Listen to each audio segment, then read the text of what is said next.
Welcome back, trainers, to Pokemon Unite India Open 2023. We are at the last leg of qualifiers just before the LAN to see who our four teams are going to be here making their way towards the LAN finals. Is it going to right now depend on the sides of FSC Sports, Forgeo Legacy, Griffin, Clown, so many teams right as now who are still trying to fight their way through. It'll all be decided today and we'll have our four LAN finalists, but that doesn't mean that they'll be heading their way towards the grand final. So grand final still will be a question mark. Before we start things off, my name is Lucifer. Joining me on the desk is going to be Raider. And Raider, how do you feel about this playoff bracket right now? We have True Gravity, the first TG who have already qualified. There's another TG who's looking forward to revenging against them. That's going to be Griffin. But do you think that's possible? I mean, they are for sure looking for that redemption. And answering your question, yes, I'm pretty nervous for the day because, again, as you said, we are going to get those three teams who are going to get inaugurated in the LAN event. And obviously, in order to get over there, I believe the best of the best competition has to be there. And I do believe teams like FSC Sports, one of those invited teams which is currently remaining in this whole circuit, is going to fight back a lot. Well, their opponent is Forgeo Legacy, so I'm definitely looking forward to see how that play is going to unfold. Even Revenant is waiting for their chance. Even Griffin is waiting for their chance, as you said. That redemption match has to be there. So yeah, pretty excited and also at the same point quite nervous to see what happens next. Yeah, I think a lot of teams are looking forward to making their comebacks, especially for the teams who have made their roster changes. Out of that, especially the top two Indian teams, SATL as well as FSC Sports. FSC Sports are the only team right now surviving. And I think out of all the other teams, it's only FSC Sports who have a same roster that was there last time as well. So I think sticking on to the same set of people might help FSC Sports here. But I just hope that they are up for the competition, because as we spoke about the changes in rosters, right, meaning that the other teams have also improved and improvised and gotten better over time. So FSC Sports would have to adapt to it. Now FSC Sports will be fighting against, as we spoke about, the upper bracket semis. Forge your legacy. Can they forge a legacy against FSC Sports is something that we have to see. But Revenant, after the fight against Learn from Pass, a wonderful fight, they kept control of things, made their move towards the lower bracket round 3, waiting for their opponent of whether it's FS or Forge your legacy. But on the other end, Clown 5 versus Team Griffin. This is a game that I want to see. Both the teams are phenomenal. Clown 5, when we started seeing them in the lower bracket journey, they dominated their way. They completely blew their opponents off waters. And now they're going to be fighting with a team that is Griffin, who kicked SATL Esports down to the lower bracket and caused trouble for them.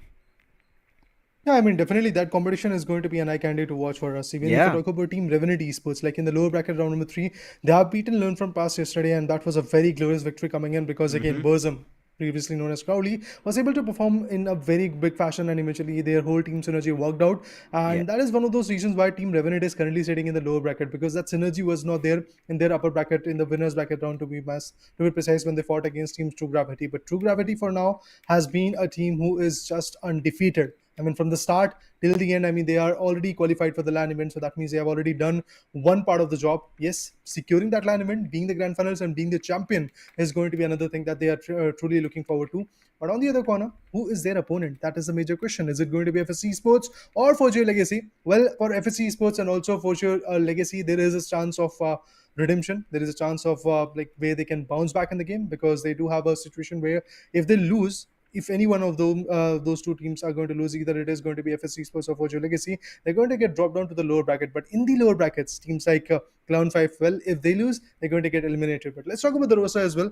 We have Pardesi, Berserk, Blair, Rook, and Size. Pretty much a similar roster as to what we witnessed previously as well. There are not a very big of changes, but yes, I have to say, FSC Sports is currently the only team which has been invited and still surviving and fighting for their glory. Exactly, I think that's a big title to kind of hold in its own self.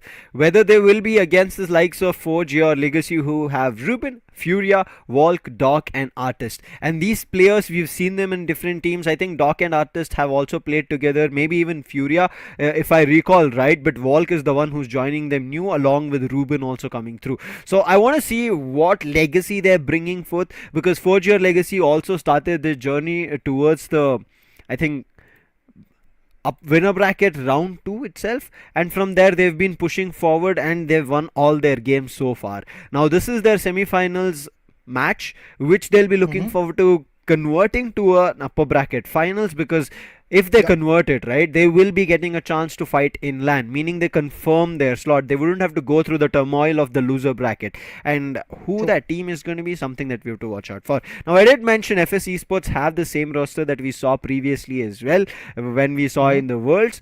It is the same one, with the inclusion of size that you're seeing. There is still Scare that they have in the roster, but he's right as now not playing in the main 5. He's still there. That's why I said FS Esports have the 5 playing roster, also included another firepower for themselves. So I think this is very interesting. And I remember FS Esports when they were playing Worlds, they had a very limited lineup in terms of their meta. We used to see their Mime coming through when Mime was not in the play. We used to see the Gardevoir being played. We used to see Eldegoss being picked all the time from Pardesi. Their lineup was very limited, and even though with that limited lineup, right, and Blair coming in as a Zoroark was troubling everybody. With that itself, if they were able to cause so much trouble in the lobby, now FS Esports have had time, I think a lot of months, not just a couple. August was when we saw the Worlds come to an end, and that time we didn't see FS, but they were able to see how the Worlds teams played. And now them moving here, I feel like they might have a lot more in their playing pool, a lot more Pokemons in their own fray where they can be comfortable with. But how is going to be functioning with the likes of Volk commanding the team, and Volk has led multiple teams, ex-Marcos, then played in Griffin, right now playing with Forge Your Legacy. So there's going to be a lot of tough fights that even FS Esports would have to go through in the semi-finals. Oh yeah, definitely. I mean, FS Esports definitely have to struggle a lot, but then again, if that synergy workout and their play is going to be beneficial enough, they are definitely going to secure their own place in the next round in the winners bracket, specifically the LAN event. But on the other column, there is a surprise for us as well as the casters, because Lucifer, we have not yet seen Forge Your Legacy performing on the stream. Exactly. Yes, they have done some matches, but yes, we really have to see how their performance works out, because for the first time, we and our audience are going to witness how Forge Your Legacy have actually forged their legacy in this whole event. Because again, this is actually very crucial. Moving forward, we will get to see the draft phase where we'll get to know the bans and also the sneaky Pokemons who are going to come. I believe a Mew ban could be coming in from the players of FS Esports. On the other corner, Azation is something which they might not deny, talking about the team Forge Your Legacy. Now, bans, I think there's not much in terms of speculation, Raider. It has been a little bit of a standard ban. Sometimes Inteleon comes in from the team on the purple end of things, that they either go for Inteleon or Mew. And sometimes it also comes down to a Hoopa as well, that we've seen, depending on how the opponent team plays. But in general, it is a Mew ban, because in the recent time, Mew damage has been insane of how players are kind of playing it out. Now, Zacian has been a standard ban throughout. Coming in for the first pick, it's going to be an Inteleon on Blair's end, and this is where I said FS Esports might have a lot more. We saw them play already. This is the second time that we are going to be seeing FS Esports play here on Steam. But as you mentioned, first time for Forge Your Legacy. So a lot of eyes on Forge Your Legacy of what they can do. An artist comes out to put down art in terms of support is going to be on Hoopa, then the Leafeon on Furia. I mean, whenever Hooper comes from a particular team, I'm not that surprised that the whole momentum is going to shift from that particular team. But only if Forge Your Legacy is going to utilize that Pokemon at its peak and get that momentum right with the Hyperspace Holes and also the Ultimate, then only the things will change. But other than that, when you talk about the defenders, well, there are two coming from FS Esports. We have Rook going for the Slowbro and Pardesi sticking with the Umbreon. Well, initially in the third day of the playoffs, we didn't saw a lot of beneficial Umbreon approaches coming in. We did saw Blastoise being the approach. We did saw in one match if I'm not wrong, Snorlax came. Then eventually we had a Slowbro, and also Lapras was very beneficial. But yes, talking about the other team, we have got Venusaur and a Trevenant coming in. So definitely quite an interesting selection of Pokemons coming in. Now, one thing I kind of was wondering why we haven't seen the Zoroark yet. From FS Esports, they waited till the end and made sure that the pick is there, with Zoroark coming in along with a Blaziken, but Wall coming in with none other than a Ninetales. Alolan Ninetales is a very interesting choice in terms of picks, because if you have front lines, right? Yes, front lines, what would they do? They would try to tank up damage. But when there are front lines, you need to stall them, push them, slow them down. And there's when your, I would say, ranged attackers' moves come through, which can do that damage, which can stun. And I think Avalanche and Blizzard is going to act really well to push these defenders away. Quick changes in terms of the Pokemons in preparation phase. As you can see, Blair back on Zoroark. No questions over there. Berserk moves to the Inteleon. Others remain same. On the other end, Walt takes up the Venusaur, changes his one of the highlight items to be Focus Ban, and then we see a Slick Spoon coming through, Focus Ban on Ruben as well, attack weight stack coming in from Furia on the Leafeon, and on the other end Blair with the attack weight as well. And I think this is going to be interesting, but they have also a double attack weight stack coming through with the Blaziken and a weakness policy with a Focus Ban. So I think this is looking a little bit, I would say, hit heavy, where they can tank up damage from their Pokemons, especially with the builds. We already saw the double defender, and also having a weakness policy with a focus ban also helps your all-rounder in the front line. So damage is going to be there. Now one thing I'm pretty sure that Forge Your Legacy will be trying to do is shut down Zoroark, shut down Blair. If they're able to do that, I think their choices are also wise and it can work out. I mean, even if you talk about Inteleon, that is one of those squishy Pokemons. It is actually a ranged one, but then again, if you are able to shut it down, the momentum completely falls down for that particular team, because you can utilize that Felsinger and Snapshot combination, but the precision, if it misses, which we did saw yesterday, a lot of misses were coming in from the teams which were playing yesterday, so that was kind of interesting to watch. But let's see if today is going to be another day where we will get to see a lot of misses coming in. But in the later stages, that Inteleon Snapshot can be absolutely amazing. Talking over the approach, again, pretty similar. Two Pokemons on the top lane. We do see the EV is going head to toe, and eventually they're trying to score some good goals. And also in the mid lanes, we'll get to see the Zoroark trying to evolve as fast as possible, because again, if that Speedster has got that edge onto the opponent, definitely things can change quite widely. Right as of now, I think keeping a slow game is going to be good. Furia, right as now, making sure the wild Pokemon AOS energy is not stolen and also does not give chance for stacking. Quickly talking about the mid path, we can see the Zoroark, and in the meantime, on the other end, a small teeny tiny Bulbasaur needs to evolve. A 3-man fight just for AOS energy and wild Pokemons, the bunnies. It does get taken over by Forge Your Legacy, so their early game looks to be nice as well as controlled. I mean, yeah, if you talk about the stacking up situation, yes, on the top lane we do see two Pokemons already trying to actually get the best out of it. But the Hoopa, that is a supporter which can change a lot of things. But in the bottom part, we get to see a lot of contestment for the Alternate Swablues. And eventually, if you talk about the advantage, it is actually in the favor of FSC Sports when you talk in terms of the goals. But look at this, the Zoroark is still trying to perform in the top lane. Actually, in the mid lane, if you talk about the contestment, it is going to be between the Zoroark and the Eevee. But for now, the goals are also going to get dumped from the players of Forge Your Legacy. Pretty impressive to see this kind of approach coming in, where all the players are pretty much focused on going for those scores, and Leafeon again doing wonders. Blaziken still trying to evolve as fast as possible. The Cumberskin has to evolve so that the effective damage could be coming in, because as an all-rounder, that individual can do a lot of damage and also tank it up, but eventually that level has to be precise. There's still a neutral going on as of now. Nothing in terms of a great battle that either of the sides have started already, but looks like there's going to be the Umbreon. Might get stuck, Pardesi. They do not indulge in a fight a lot more. Let Pardesi run away. Ruben is there. He can still trap him. Hyperspace hole being used by the tree, making sure goes back. But Furia jumps in with the Leaf Blade, does a big time of damage, but doesn't chase Pardesi to get a KO, making sure that he keep things in check. In the meantime, Size wanted to get himself a stack. He might even get the 10 dunk. He does, but can he receive a KO is something that I'm worried about. In the meantime, Volk running none other than the Petal Dance is going to be also an interesting move, and yes, they do get the KO on the Blaziken as soon as it evolves, but also a stack coming in from Furia instantaneously. Pardesi might also be put down. A 2 KO streak coming through. Berserk tried to help, but his jump was not enough on that liquidation, on the aerobatics. Therefore, runs back is Furia back in his position. In the meantime, Blair looking forward to stealing the buffs, made his way to the mid path, but I think he will be pushed and flushed out of there. Right as now, FS as well as Forge sitting at 83 and 83 respectively.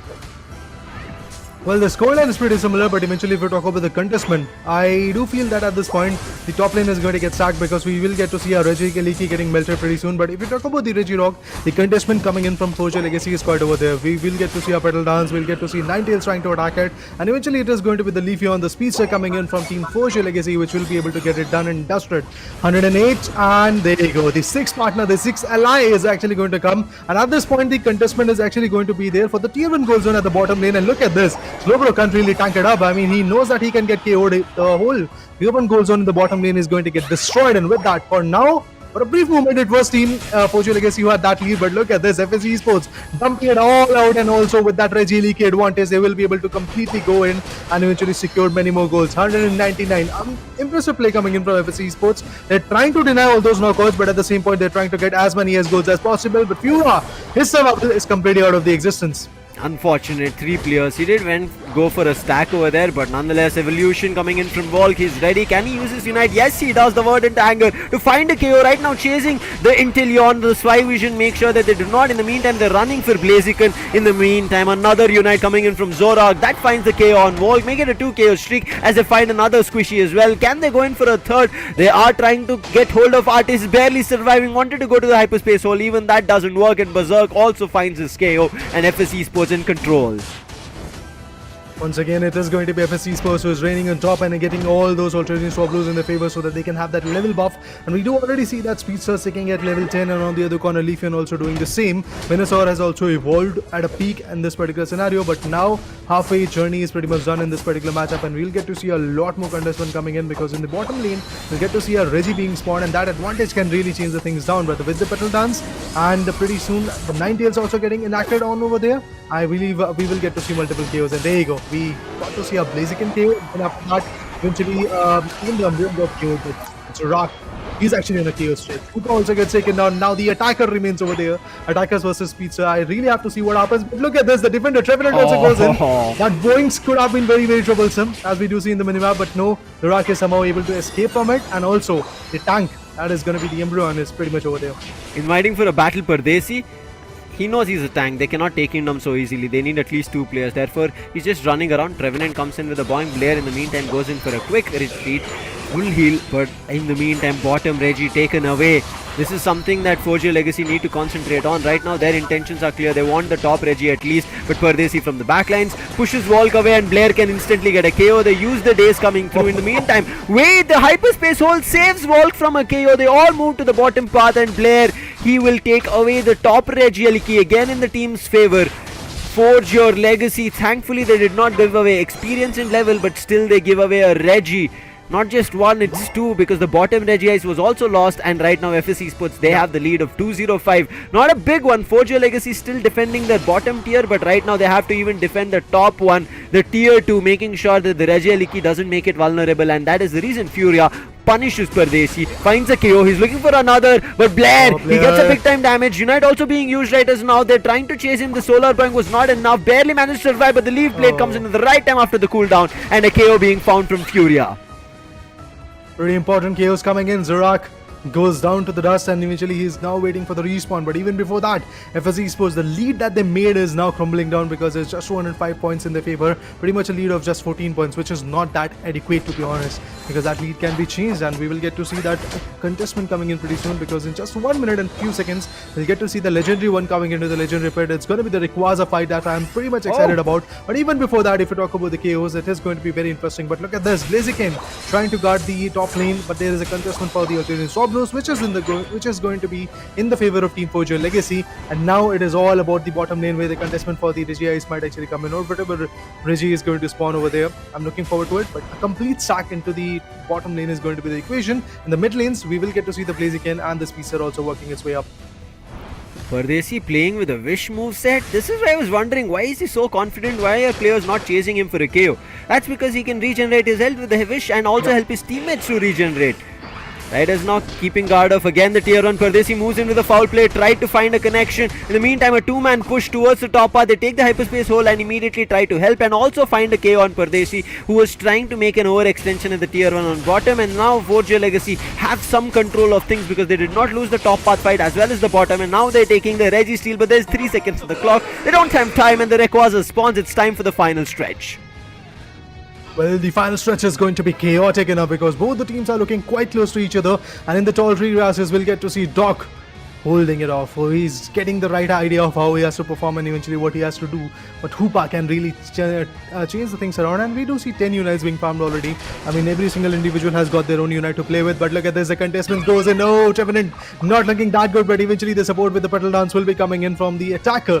It's not going to be that easy, but look at Zorak. He's trying to go for the goals at the tier 2 goal zone in the top lane, but eventually there is a situation where they are waiting for the right time period to strike on, because again, if the contestment goes wild, maybe those Blazikins and Zorak can eventually come in to steal the Rayquaza advantage for themselves. Oh, no. It's a Leafeon who has been KO'd, and I do believe pretty soon we'll get to see another KO coming in from the players of Forge Legacy, and it is going to be the Venusaur. Hoopa with the Rings Unbound is trying to chase the things around, but no, it's not going to be that easy. The Boinks, but Doc is actually going to get KO'd, and it is looking like a situation where the team known as FS Esports can really take the control, but Hoopa finds a crucial one. Oh no, Ruben acting like the game changer here, finds a 2K streak, looking for a third, and he does find it. In the meantime, Sai tries to jump on him, wants to find the KO. The feint attack also coming in from Zorok, finds Artist, as well as Ruben goes down. 40 seconds on the clock, a big 100 is what Blair is trying to dunk. Solar Point was ready, and the 100 is missed. In the meantime, Forge Your Legacy, they have to find a way to secure a score. Otherwise, this game is done for. 30 seconds on the clock. They do not have the Rayquaza shield. If they get it, they can go for a score, but they do not have much time. And right as now, Volk as well as Doc making intentions of moving to the top path, but there's already players at the jump pad. They all jump towards the mid, and because of which goal scoring becomes easy. They get the dunk of 17, which is close to 30, and another 14, which pushes to 28. And right as now, Forge Your Legacy have forced their victory, but at the last 10 seconds, 100 might come through. 100 does from the slow bro, and this brings back the game in favor of FSC Sports, along with another 100 score coming in from Umbreon. What a game changer from FSC Sports in the last 10 seconds. Secure Rayquaza and also score goals. Honestly, Lucifer, I was about to jump out of my chair because I was thinking, what is FSC Sports doing? They're contesting the mid lane, they're trying to go for the Legend Repeat. Meanwhile, the other players from Team Fortune Legacy are already securing the goals in the tier 2 goal zone in the top lane, but eventually their strategy worked out. They were able to mill the Rayquaza, get that advantage in just 8 seconds when it was just 8 seconds left. What a play coming in from the individuals of FSC Sports, and with that advantage in their favor, they were able to go for a score of 200 if I'm not wrong. 100 came in from Slowbro, and then eventually another 100 came in from Berserk, if I'm not wrong. But yeah, Umbreon, actually played Pardesi. Umbreon, okay, yeah, Pardesi. So impressive play coming in from those individuals, and FSC Sports, with that, they are definitely going to nail the first round, the first match in their favor. With that, Fortune Legacy is left untamed. They really have to figure out what they have to do in the next match, because again, the contestment for the Rayquaza was not that adequate, and also the strategy that they tried to follow up was kind of working, but eventually FSC Sports had a different plan, and they were ready with the counter attack. Of all the games that I've witnessed so far, this has been a phenomenal one coming in from both FSC Sports as well as Forge Your Legacy. Till the nth second, I was wondering whether it is going to be the likes of Forge Your Legacy or FSC Sports were all fighting for Rayquaza. I thought time will be nil. Maybe they missed the opportunity of securing goal, but the tier 1 on the bottom path being there was the trouble for Forge Your Legacy. If that was not there, maybe they could have destroyed the shields before they got to the tier 2, but this is what happens here, Raider. And at times when you have your all goal zones, right, tier 1 and tier 2s, it kind of causes trouble, and in case at the nth second somebody secures Rayquaza, they have easier chances of reaching the goal zone, and that's what FSC Sports did. Otherwise, Forge Your Legacy with the score of 34 as well as 28 towards the end, I felt like maybe they have done enough, because the score was 205 to 191, I think, and pushing it to 257 was good, but then the double 100 coming through, as you can see, 405. Good stuff. FSC Sports, what a game. And this is why I said this team keeping their lineup similar, even though we saw Forge Your Legacy having control from the start, but it was only the goal difference that FSC Sports had advantage of. Otherwise, it was, I think, the fights in favor of Forge Your Legacy.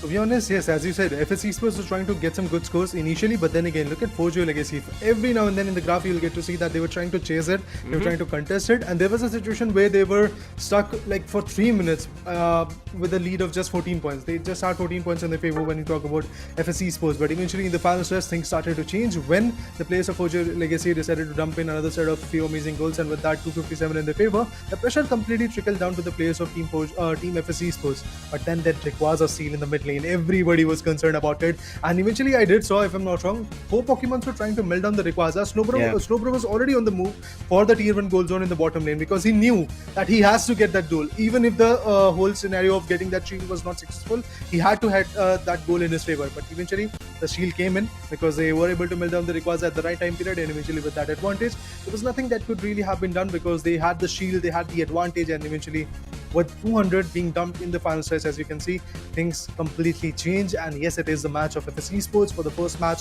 in the day number 4 of the playoffs.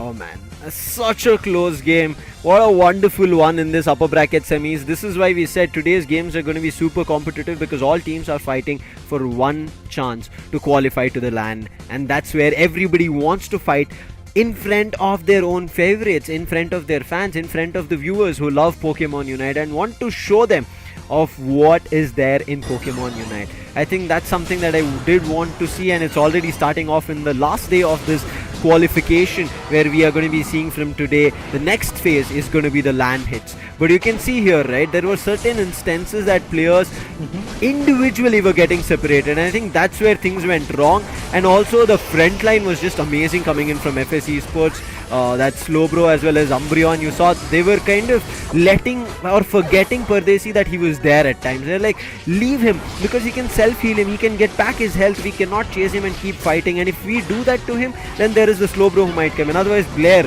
or none other than Zorark, and he was doing that. But I think this fight, Walk, where he went towards the alley, towards the mid path of FS Esports, got stuck over there while he was trying to find and chase KO on Rook. That's where things kind of fell flat. Otherwise Ruben, a great try of a comeback. If Blair was KO'd over there, Sayes would have been alone, and then situation could have been different. But as of now, it's best of three's first game which was done, where FS Esports took control of it, took the first point. There is still chances of comeback for Forge Your Legacy, but the player of the game, Slowbro, as I mentioned, functioning on that front line phenomenally. Definitely, I mean, he was tanking a lot of damage and also was dishing it out, and that 100 coming in from his favor in the last second was absolutely amazing. Rook definitely did a phenomenal job of actually giving out the best for his team, and eventually due to that, FS Esports now has got a lead of a lead of a one round in their match of a BO3 against teams known as Forge Your Legacy. But I really have to see what happens next, because if you talk about Forge Your Legacy, they were way too close. They came way too close. They decided to come up with the lead in the later seconds, and eventually they had 257 points, where Team just had 205. So that was a situation where Team FS Esports could have really lost the game.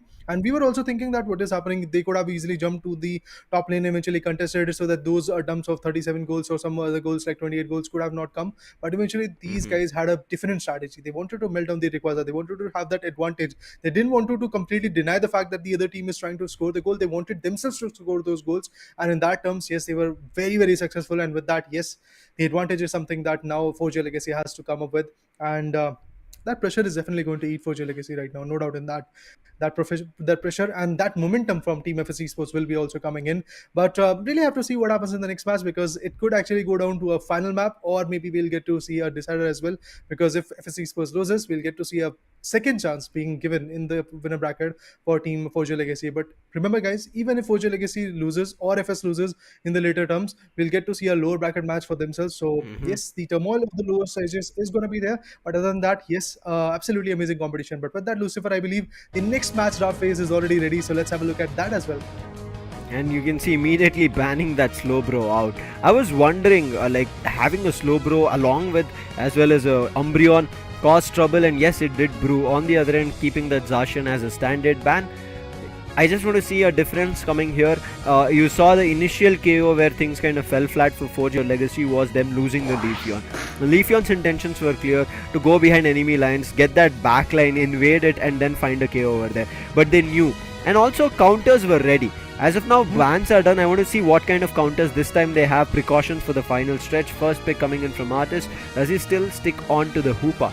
Hoopa was not greatly effective. We even saw during the early stages, like towards the 3-minute mark, they were expecting for hyperspace holes, but Artist was left all alone. The goal zone got destroyed, and the time they wanted to help Artist, they couldn't rotate fast, and therefore Artist was KO'd. But he still sticks on to the Hoopa. On the other end, Blair moves in for Inteleon again for his teammate. This time, however, snatching away the Leafeon.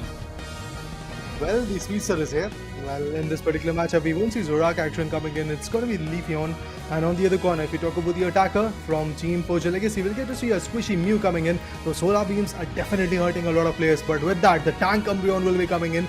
This time, approach is a little bit different, because all those Pokemons which Team FS Esports was utilizing are now being shifted into the favor of the other team. Mew initially was banned by Team FS Esports, but now that ban has been lifted because they wanted to stick with Zacian. So that Mew has been taken down by Team Forge Your Legacy. Moving forward, the other two are going to be Blissey and Blaziken. I do believe that combination of both the beasts can really work out for the players of FS Esports. Mew is always a Pokemon which can cause trouble, and that ban initially was wonderful, but Ruben having a chance to play Mew again is going to be super interesting. He's also a phenomenal ranged attacker and a Mew player. It's going to be interesting. Wall gets back to the Venusaur again, but Furia, he moves in, gets his teammate the double defender again, just like how we saw FS Esports playing. Is going to be the Blasters. Last pick coming in is going to be a single defender play, coming in with the support of a Blissey is going to be Lapras. They still have the Blaziken alive as well as the Inteleon, and again to invade the backlines. This time they don't see a Zoroark to fight with, so they immediately pick up the Leafeon. Let's see how this works out. Blair, does he go back to the Leafeon, the speedster itself? Because as they mentioned, Zoroark was being played consecutively and constantly coming in from Blair. This time, however, seems like even in the preparation phase, they're not changing. This will be a very interesting approach where player is going to stick to an attacker, and on the other corner, Berserk is going to play with the speedster.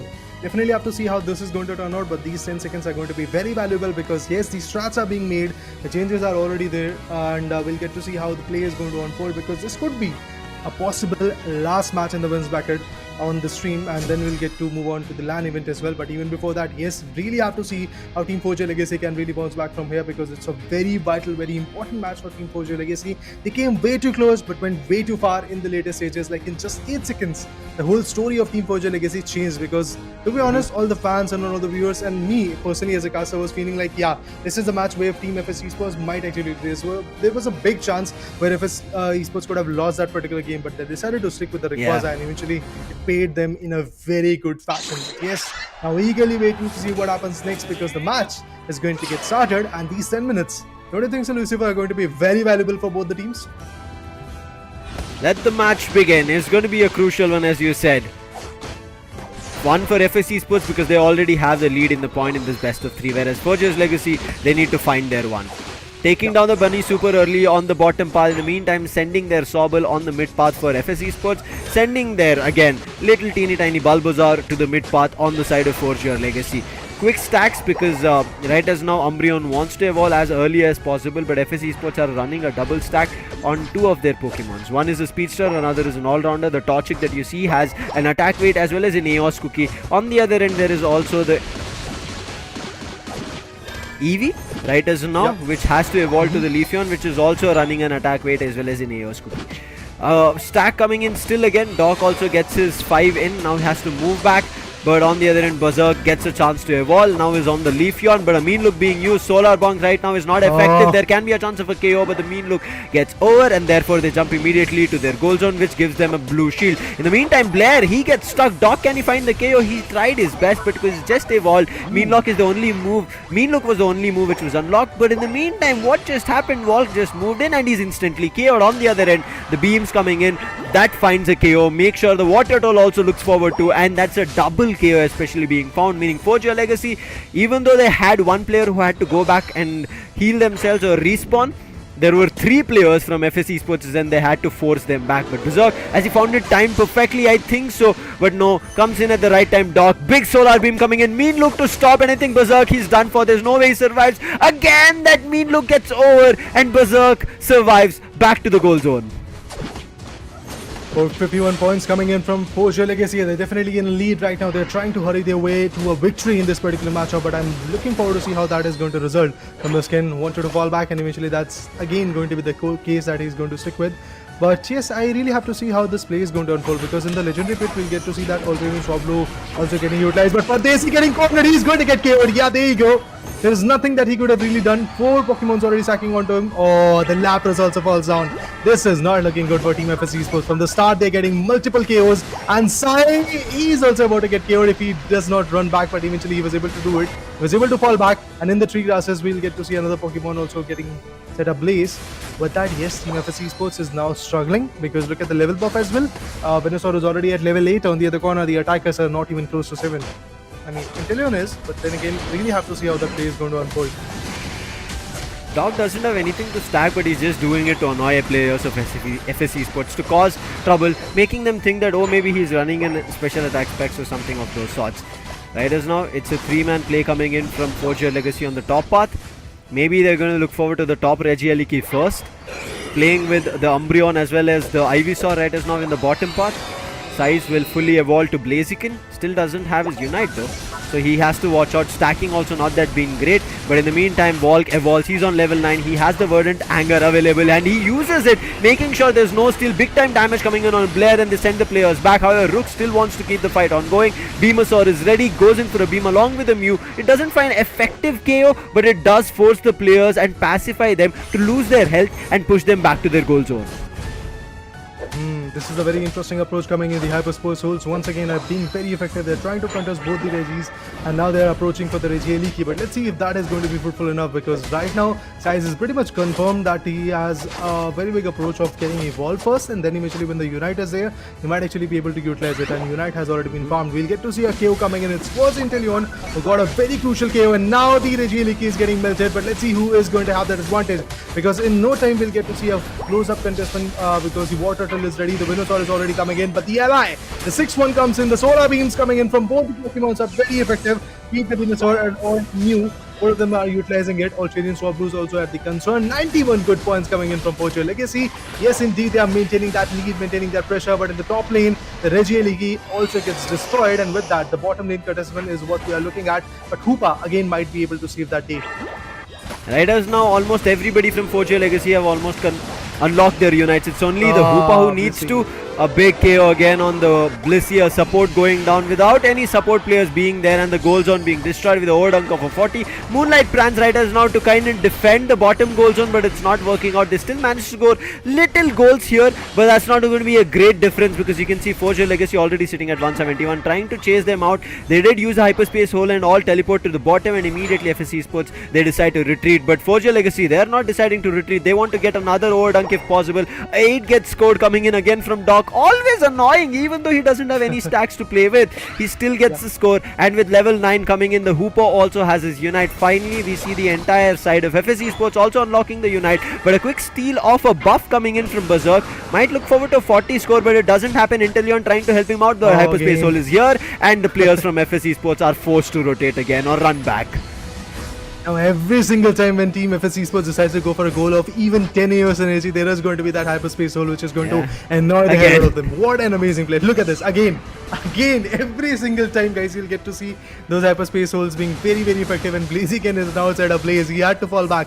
Can't really do much at that point. Now, Rayquaza is something which might change the whole destiny of the stream. Other than that, if you see the Regi Rock on the bottom lane is again going to be in the favor of Team Forge Legacy. And they are forging their legacy by taking few more good KOs. But Berserk running for his life. Let's see what he can really do. He does not have the right amount of HP. Is very low at this point. Inteleon on the other corner finds Mew. But this is a very crucial match coming in for Team FSC Sports, because if they lose, they are going to give a second chance for the individuals of Team Forge Legacy to really fight back and eventually get the decider in their favor. Player and the other guys are also going to fall back. Still, I have to really see that Lapras has not evolved yet a lot, but now they are actually at level 10, so maybe that stack is going to be helpful enough.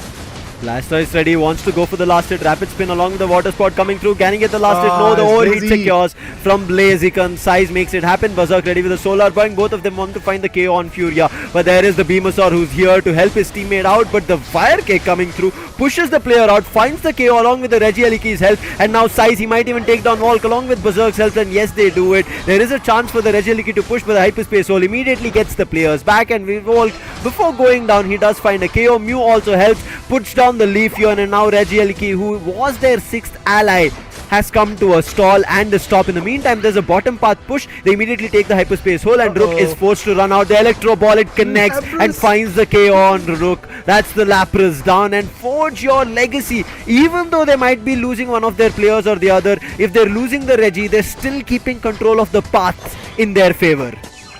Amazing play coming in from Forger Legacy. They're destroying their opponents like hell, and at the same point, those hyperspace holes are absolutely amazing. Look at the way this Blissey is just adamant that I'm going to stick for a goal. I'm going to get that 10 AOS energy right over here in this particular goal zone, but he's going to get KO'd. He's going to get KO'd. There is no chance. Oh, he still gets 10. Finally the stack works out, but I believe the KO is something which is inevitable, and there you go, the KO comes in. Australian Swap Blues also being contested, and Leafeon was able to fall back a bit, and Hoopa, again, pretty happy to what he is doing till now, because that's a very good effective Pokemon that we really missed in the previous matchup coming in from Forjo Legacy, but this time they are able to utilize it at its peak. But the steal will be coming in from the individual Blastoise, and with that advantage in their favor, now they can really contest for the Rayquaza. But look at those Unites being farmed. Inteleon already at level 14. He he can really make a menace at this point, and that is the only approach that Team FSC Sports is left with right now. But the Blaziken wants to go with the 50. No, it's not going to be that easy. Is he going to score that? Yes, indeed, he's going to do that. He's going to go for 100. That's amazing. But yes, at the same point, we'll get to see multiple KOs. It is going to be a KO on Hoopa, and at the same point, another supporter goes down. But that is going to be from the team of FSC Sports. It was just 100, but it seems like 4G Legacy are a little bit kind of wondering, have we lost the lead that we had? And they've started a little bit of a fight with Rayquaza, not draining its health size. Hiding in the tall grasses for now, not giving away his position. But Artist, he just came back and they want to KO him again. Solar Point coming through, a Solar Beam for support. Does push back Berserk. Almost about to get KO'd. A big damage coming in. Then there's Blaziken coming in from the back with the Focus Blast. Does damage. Overheat as well. Finds a connection between three players. This is the chance, but Volk, he swoops in, finds the Blaziken out, and that's where things from FSC Sports' end are calmed down or slowed down. Lapras uses Lapras Express, is stuck, unable to connect its Unite with anybody but Blair. Hiding sneakily, camouflage, but Rook goes down. That's something that they'll be worried about. A 47 that they want to score. 36 as well gets scored, but the 47 going towards a 94 did not happen. Moonlight Pranch being used. Berserk they are trying to force a KO on Berserk, but before he could reach closer to the final stretch of the Rayquaza, they catch him. Shield has been taken over, and Forge Your Legacy, they force their victory in the second game. What a play, what a comeback coming in from Forge Your Legacy. Absolutely adamant on the fact that they really had to get this one so that they can come back with a decider match, and yes, that's exactly what they're going to get. 608 is what Forge Your Legacy is able to be capable of. Remember guys, FSC Sports was stuck with just 67 points or so, but then eventually that 100 came in from the Blaziken and also some more points coming in the later stage, but still it's done.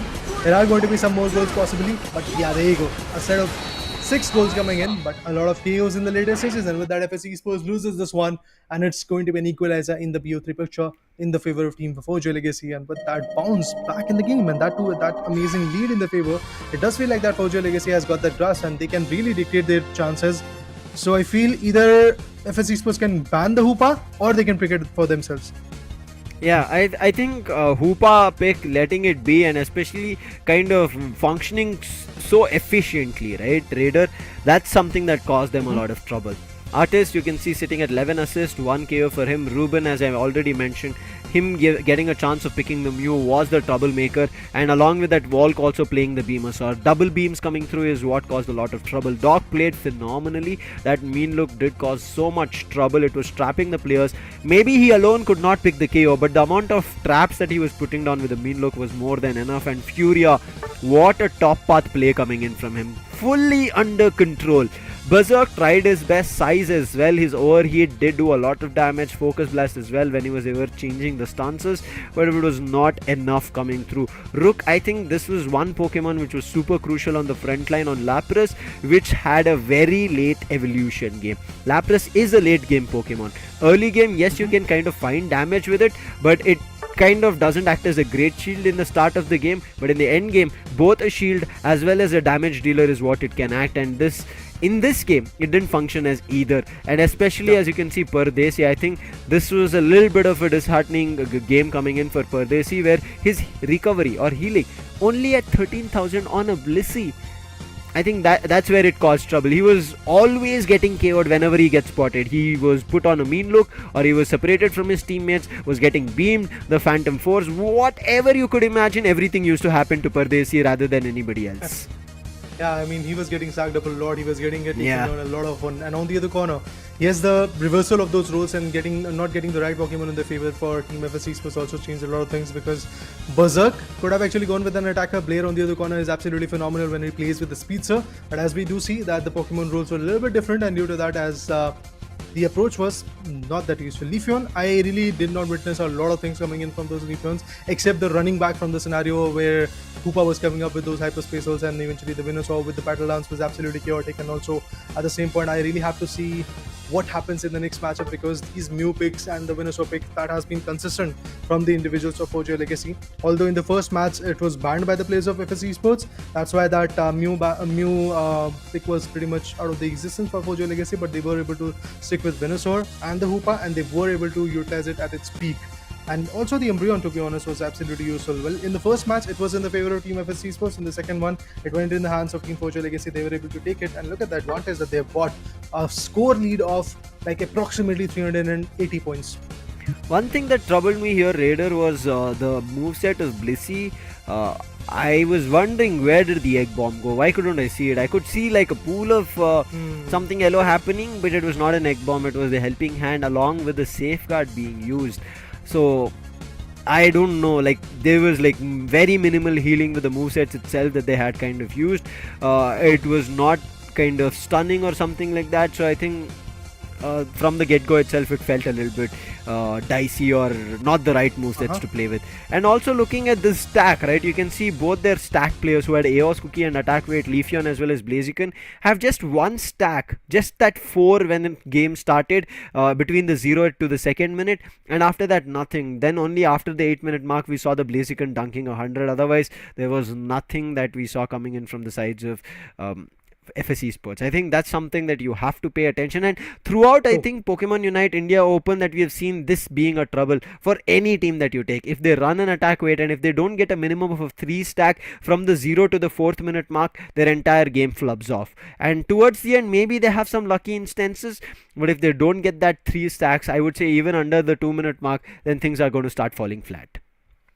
Definitely, I mean, when you talk about the lead, I believe even in the first match, it was Team Forger Legacy which was coming way too close, and they were able to dictate their terms with the stack of those goals coming in, more than the tier 1 and tier 2 goal zones in the bottom and the top lane. So it was amazing to see that from the start, from the get-go, it is Team Forger Legacy who was trying to destroy the whole goals and also getting a lot of outputs in their favor. And eventually in the second match, again, similar approach, they had a lead of, if I'm not wrong, 150 goals in their favor from the start. And eventually when the final stage came in, they decided to go with the quasi advantage and they were able to completely dish it out. And to be honest, for me personally, again, from the start of the playoffs, I have seen a lot of Hoopa plays. I've seen a lot of effective plays coming in, also some plays where the job was not that fruitful. Remember the first match where Team Forger Legacy lost the advantage because their Hoopa was not that effective in that particular matchup. But this time, they were able to utilize it in a very big fashion. I mean, those hyperspace holes were absolutely effective. Whenever it is not a situation where Team FS Esports is not trying to go for the goals. They were trying to get it, but eventually, whenever they're trying to do it, be it the top lane or the bottom lane, there was always those Hoopa hyperspace holes coming in.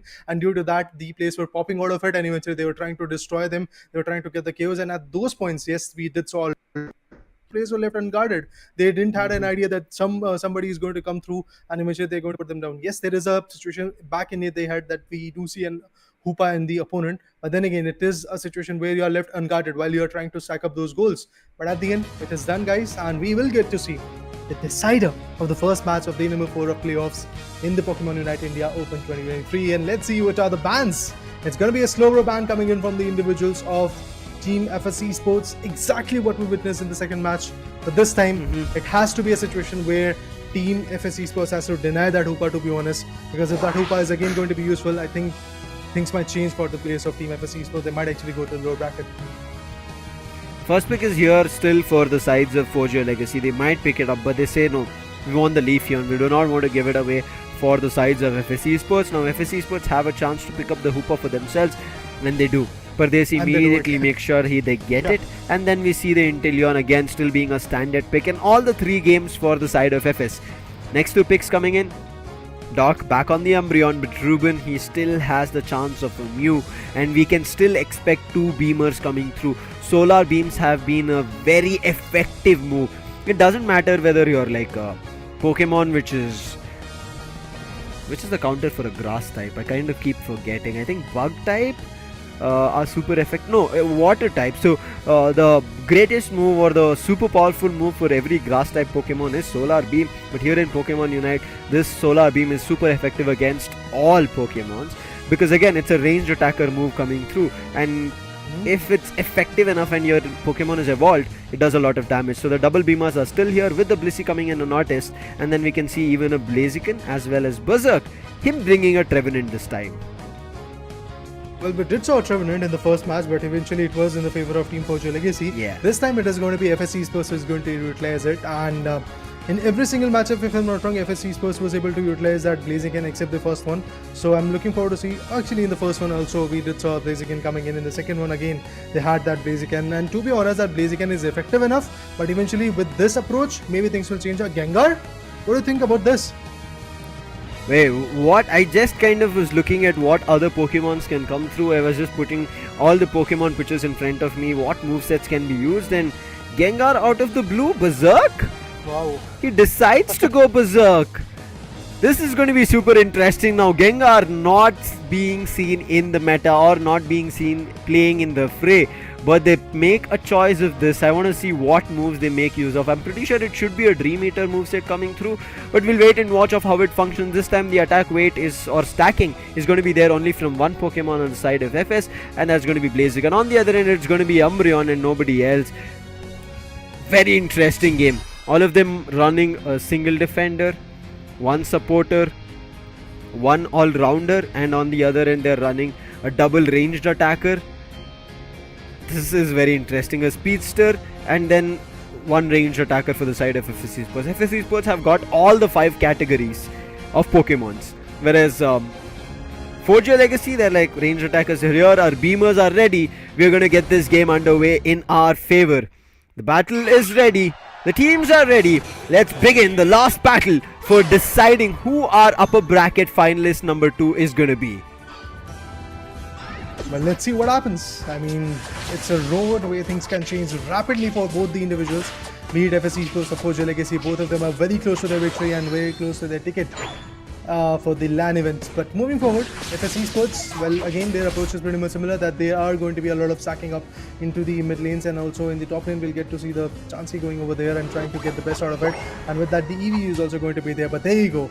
I'll check with if I'm not wrong, 4 goals coming in, and now he's going to fall back. Even the EV is going to do the same. Leafeon again evolving and trying to get the best out of it is going to be the case. But to that, Hoopa will be able to get the best out of the game or not is what I'm looking at, because Blissey was not that big of a supporter in the previous matchup due to the wrong movesets being chosen, to be honest.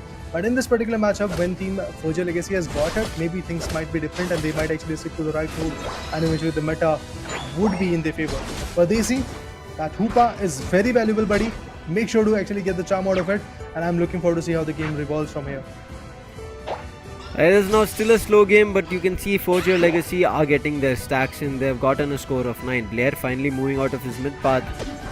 An exchange of a buff, red buff here on none other than Pardesi, and on the other end blue a buff for Blair.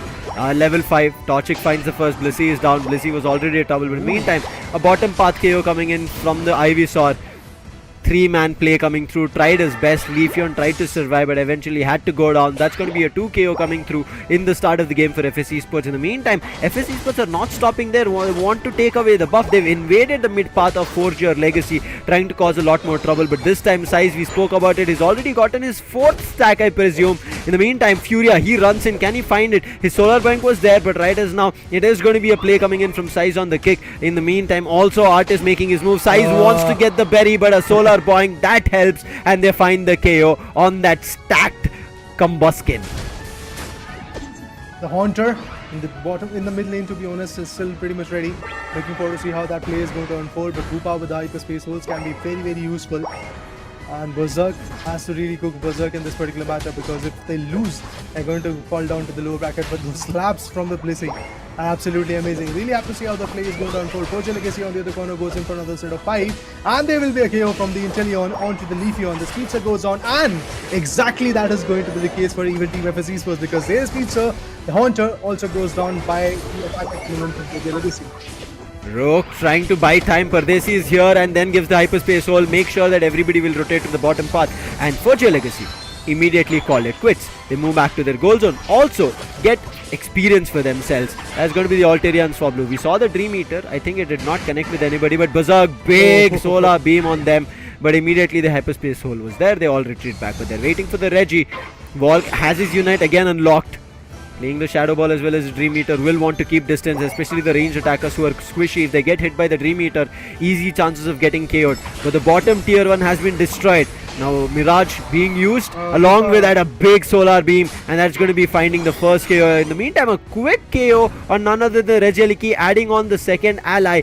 This is making sure that the second tier gets vulnerable, but coming in from the backlines, they try to find Volk, but Volk uses his Verdant Anger, finds the KO on Berserk, making sure that it doesn't function, and the KO being also found from Size makes the top tier 2 vulnerable with the help of the ally. But in the meantime, bottom path fight coming through.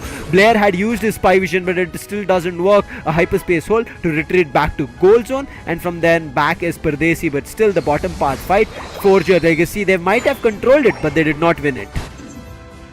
I mean, yeah, definitely the contest is going on right now. Blaziken trying to contest with the speedster coming in from the opponent for Joe Legacy, but then again, the Umbreon, the tank is also going to come. Let's see what kind of defender is going to be there. I mean, the Trevenant is definitely trying to go with the points, and he was able to let go of the grasp onto the side, onto the plane on his size, and with that, yes, size is going to go with the Citrus Berry. Again, a lot of solar beams are being dumped at this point. The Mew and the Venusaur can be very, very chaotic from the players of Joe Legacy, and that's exactly what they're trying to do. But now the stack is not going to work. Hoopa gets KO'd. Was not really expecting that, but eventually Inteleon retaliates by taking down the Umbreon, and not just that, we'll get to see the Leafeon also getting KO'd, and at the same point the Blissey is about to go down. Trevenant before that gets falls off the equation, but this individual, the Inteleon, gets a KO streak of 3 individuals. Amazing play coming in. We might see another one pretty soon. Oh, Blair barely survives. If not for Pardesi intervening with the Phantom Force on the battle, Ruben would have got that KO on Blair, and right as now Forgia Legacy a little bit in trouble.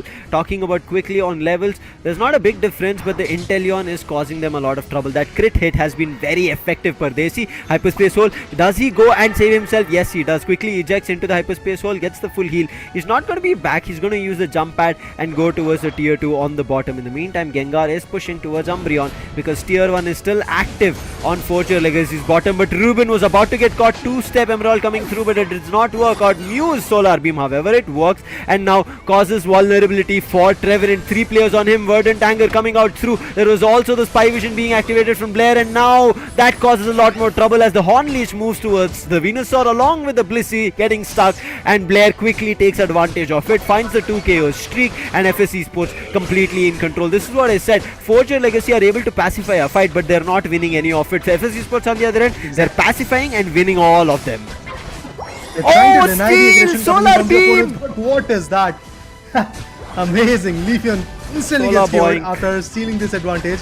That's good. Again, that situation is going to be true enough that they're trying to pacify the whole notion that they're unable to get the whole control in their favor. Once again, the Regieleki, which was melted by Leafeon, which was actually stolen by him, is now being taken down, and with that, in the mid lane, we'll get to see another contestant coming in. The Gengar is ready. The Trevenant is more than ready. The Eos energies are pretty much on a higher note for all the individuals that are there in the game, but really have to see what happens next, because the tier 1 gold zone in the bottom lane is pretty much intact, so they really have to go for it. And on the other corner, the Blaziken and the Speedster already approaching for the top lane, but eventually in the bottom lane we do see another contestant coming in, where Hoopa with the Rings Unbound is absolutely phenomenal, and that Phenom is trying to wreak a lot of havoc, but Leafeon gets KO'd by the Speedster coming in from the opponent. Mew is not going to leave him away, and with that, yes, Mew and the Solar Beam worked out charmlessly. At the same point that the Solar Beam came in, and it's going to be Venusaur who gets the Inteleon out of the equation. These 15 seconds are going to be very vital for the Inteleon to get the right strategy so that they can bounce back in the game. Otherwise, that lead can be crumbled down, and Forger Legacy is known to do that.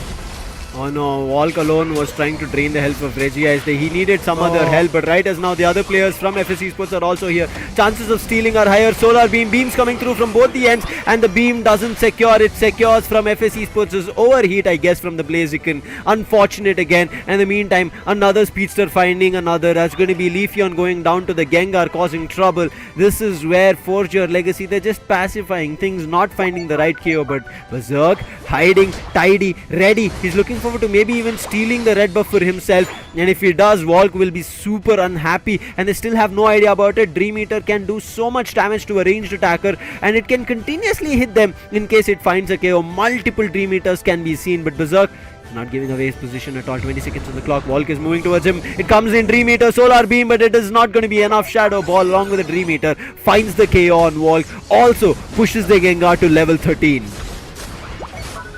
What a play coming in from that individual. He's phenomenal right now, but also with the ally of the 6th individual, the Regieleki, Blaziken and his teammates can be very, very phenomenal. But look at this. That pressure will be created on the top lane gold zone. That is not going to deny anybody for that 100.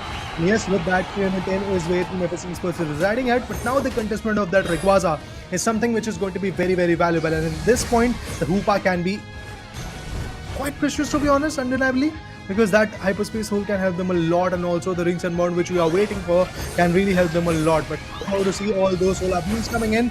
Also, the Petal Dance is something which could have been chosen, but now the solar beams are pretty much here, and we'll get to see how Venusaur is going to get the best out of it. Berserk again holding, and yeah, there you go. Yeah, there you go. A lot of chaos will be coming in. The Speedster will be able to get the best out of it.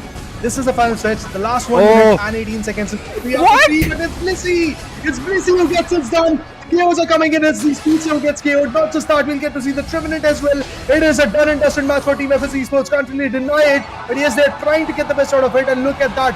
217, the Solar Beam goes in. It is a match where Team Forge Legacy still can win. 317, leading by 7 points. But can they really get the best out of it? Have to really see. They are patiently waiting, trying to deny, trying to break all those shields. And 417. Oh, it is a very tough match for Team FS Esports to retaliate from here.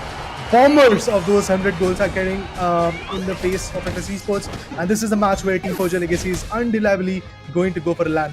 30 seconds on the clock, but the rings unbound being used from Hoopa towards the top path. If they did towards the bottom, the score could have been done. Right as now, Volk hiding, his solar beam connects, but the Dream Eater, it comes through. Volk needs to run away, his teammate comes through as well. The Leafeon trying to do damage. Berserk is still hiding in the tall grasses. They have the idea about it. Leaf Blade as well, solar beam again hitting. There's 14 seconds on the clock. They need to find a way to score. There's only a difference of 250 which can be pushed through, but time on the clock is not going to be there. They still manage to find the KO. They're trying to go in for a score. A 32 comes through, but the 44 from Trevenant does not work. Furia is still fighting, making sure Forge or Legacy gets the victory. FS Esports, a great effort, a great turmoil that they went through, but Forge or Legacy, what a fight. Especially if you remember the first game, Furia on that Leafeon was the first one to get KO'd. This time Furia is the first one to find the KO on the side of FS Esports, and that is the reason Forge or Legacy had a chance to win that game. But also Blissey finding that last hit, went for a Bliss assistance, and immediately I think even used the egg bomb coming through, and that got the secure of a Rayquaza. Imagine an egg bomb to secure. Wow. I mean, a supporter doing that much is absolutely amazing at that point. What a play coming in from the individuals of Team Forge Legacy. A combined effort from that team, and those solar beams coming in from Mew and Volk was absolutely chaotic. Like, throughout the game, we did saw a lot of solar beams utilized. And also, if you talk about the tank, I somehow lost the track of Doc, what he was trying to ultimate lanes and also in the later parts. But yes, that Leafeon got KO'd multiple times by Berserk coming in from the FS Esports. But still, at the end, where the initial head start was in the favor of Team FS Esports, it all got stolen. The whole charm of FS Esports got dusted by the players of Team Forge Legacy, and with that advantage, yes, now Forge Legacy is going to go straight up in the fight with True Gravity in the LAN event. Upper bracket finals it is for Forge Legacy. A great game coming in, as you can see from Volk as well as Ruben. 95,000 damage and 74,000. Artist here, you can immediately see the recovery difference because he had the soft boil as well as the egg bomb coming through. He was healing his teammates, pushing it to the close of 60,000. Doc as well, damage taken 60,000 coming through, but Furia was phenomenal on 70,000 damage. But kudos to Size as well, because I think his early stacking was super beneficial. You could see how much more confident he was in the fights he took as an all-rounder and went right in the opponent's faces. He was able to put a lot more damage on his attack. Berserk also with the Dream Eater and Shadow Ball played very well, but it was not enough. The effectiveness of Blair and Size was out of the world. Once I feel like Forge Legacy was able to separate Blair as well as Size, that's where the game changed. If Blair and Size, the Inteleon as well as Blaziken played together, I think Forge Legacy's chances would have looked very dim. Definitely, I mean, there was a very big notion that Forge Legacy could have lost the game, but eventually in the later stages, the way they pick up the pace, the way they were able to establish their own dominance was absolutely phenomenal. Look at this, the graph will actually get you the idea of how it all started and where it actually went. I mean, initially, yes, it was Forge Legacy which was trying to keep the track of the score coming in from FS Esports. Even FS Esports was able to get the best out of those Regis, and eventually they were able to get a lot of Regiais and Regia leakage in the favor. But initially, those two Regia leaky completely shifted the whole momentum, and due to that, things started to fall off. Yeah. Towards the end of it, I think Forge Legacy knew what was going wrong and how to make the secures happen. There was also a chance where they, I think, lost one of the secures towards the bottom path fight, but I think it's kind of okay for them. That is the Regi Ice that they lost. Top Regi Aliki, I think I don't have much questions because, Blaziken, he was just taking that away. And I'm told about it. In the early 0 to 4 minutes, stacking is super crucial. Size said, okay, I've not been able to get it. This time he gets 5 stacks done in 0 to 4 minute mark. That gave him the boost. But I think towards the end, that dunk of 100 could have been kept to not an complete dunk and a goal destruction, right? They could have gone in for maybe a 98 or something of those sorts, making sure that the goal zone was still there towards the end, and maybe things could have different. But FS Esports tried their best. Forge Legacy, I think they kept their calm towards the end and made it work, and especially that chaotic fight. In that chaotic fight, we will witness it here again. you cannot presume who gets the last hit. It is not a sure shot last hit at all times. Yeah. And when there is such a big chaos happening, you saw that pushed in Volk towards the legendary pit. There was Rayquaza itself doing damage to the players of Forge Your Legacy, but there was still that Bliss assistance that came in at the right moment to save Volk as well as save the team from losing Rayquaza. I mean, that small play coming in from that Blissey was absolutely amazing. To be honest, at that moment, as you said, in that chaos, amidst that chaos, you can't really deny or you can really judge what you have to do and how you can really perform. You have to dump those unites and also, obviously, I mean, even in the Reggie Leaky fights, be it the Reggie Leaky fight or the Reggie Ice fight, definitely we got to see a lot of chaos. But look at this. This is what you were talking about. A lot of the unites being dumped over there, and eventually at the end, that Bliss assistance definitely was absolutely phenomenal for the individuals of team. Forge Your Legacy. FSC Sports on the other corner was also very close to melting it down, but eventually if they could have got that advantage, they could have really got their opponent in their favors. But now the player of the game is actually going to be the individual known as Volk from Team Forge Your Legacy, who was playing onto Venusaur, and those solar beams are absolutely chaotic. Pretty close to 95,000 damage coming in, actually 96 to be honest. But yes, what a play from this individual. Thanks to the plays coming in from Venusaur, Mew, and also that Blissey, things started to change for the players of Team Forge Your Legacy in the later stages, and as we do see, they are the victorious one. I think this time a decision was done that they did not give us a chance of a full-time support player who kind of teleports our teammates back to base. So we need one constant healer on one of our Pokemons, and they did it towards Volk, made sure that the Blissey was always with him. That worked out really well. It was super efficient, and you could see, right, we used the Bliss Assistance always, I think, was used on Volk itself.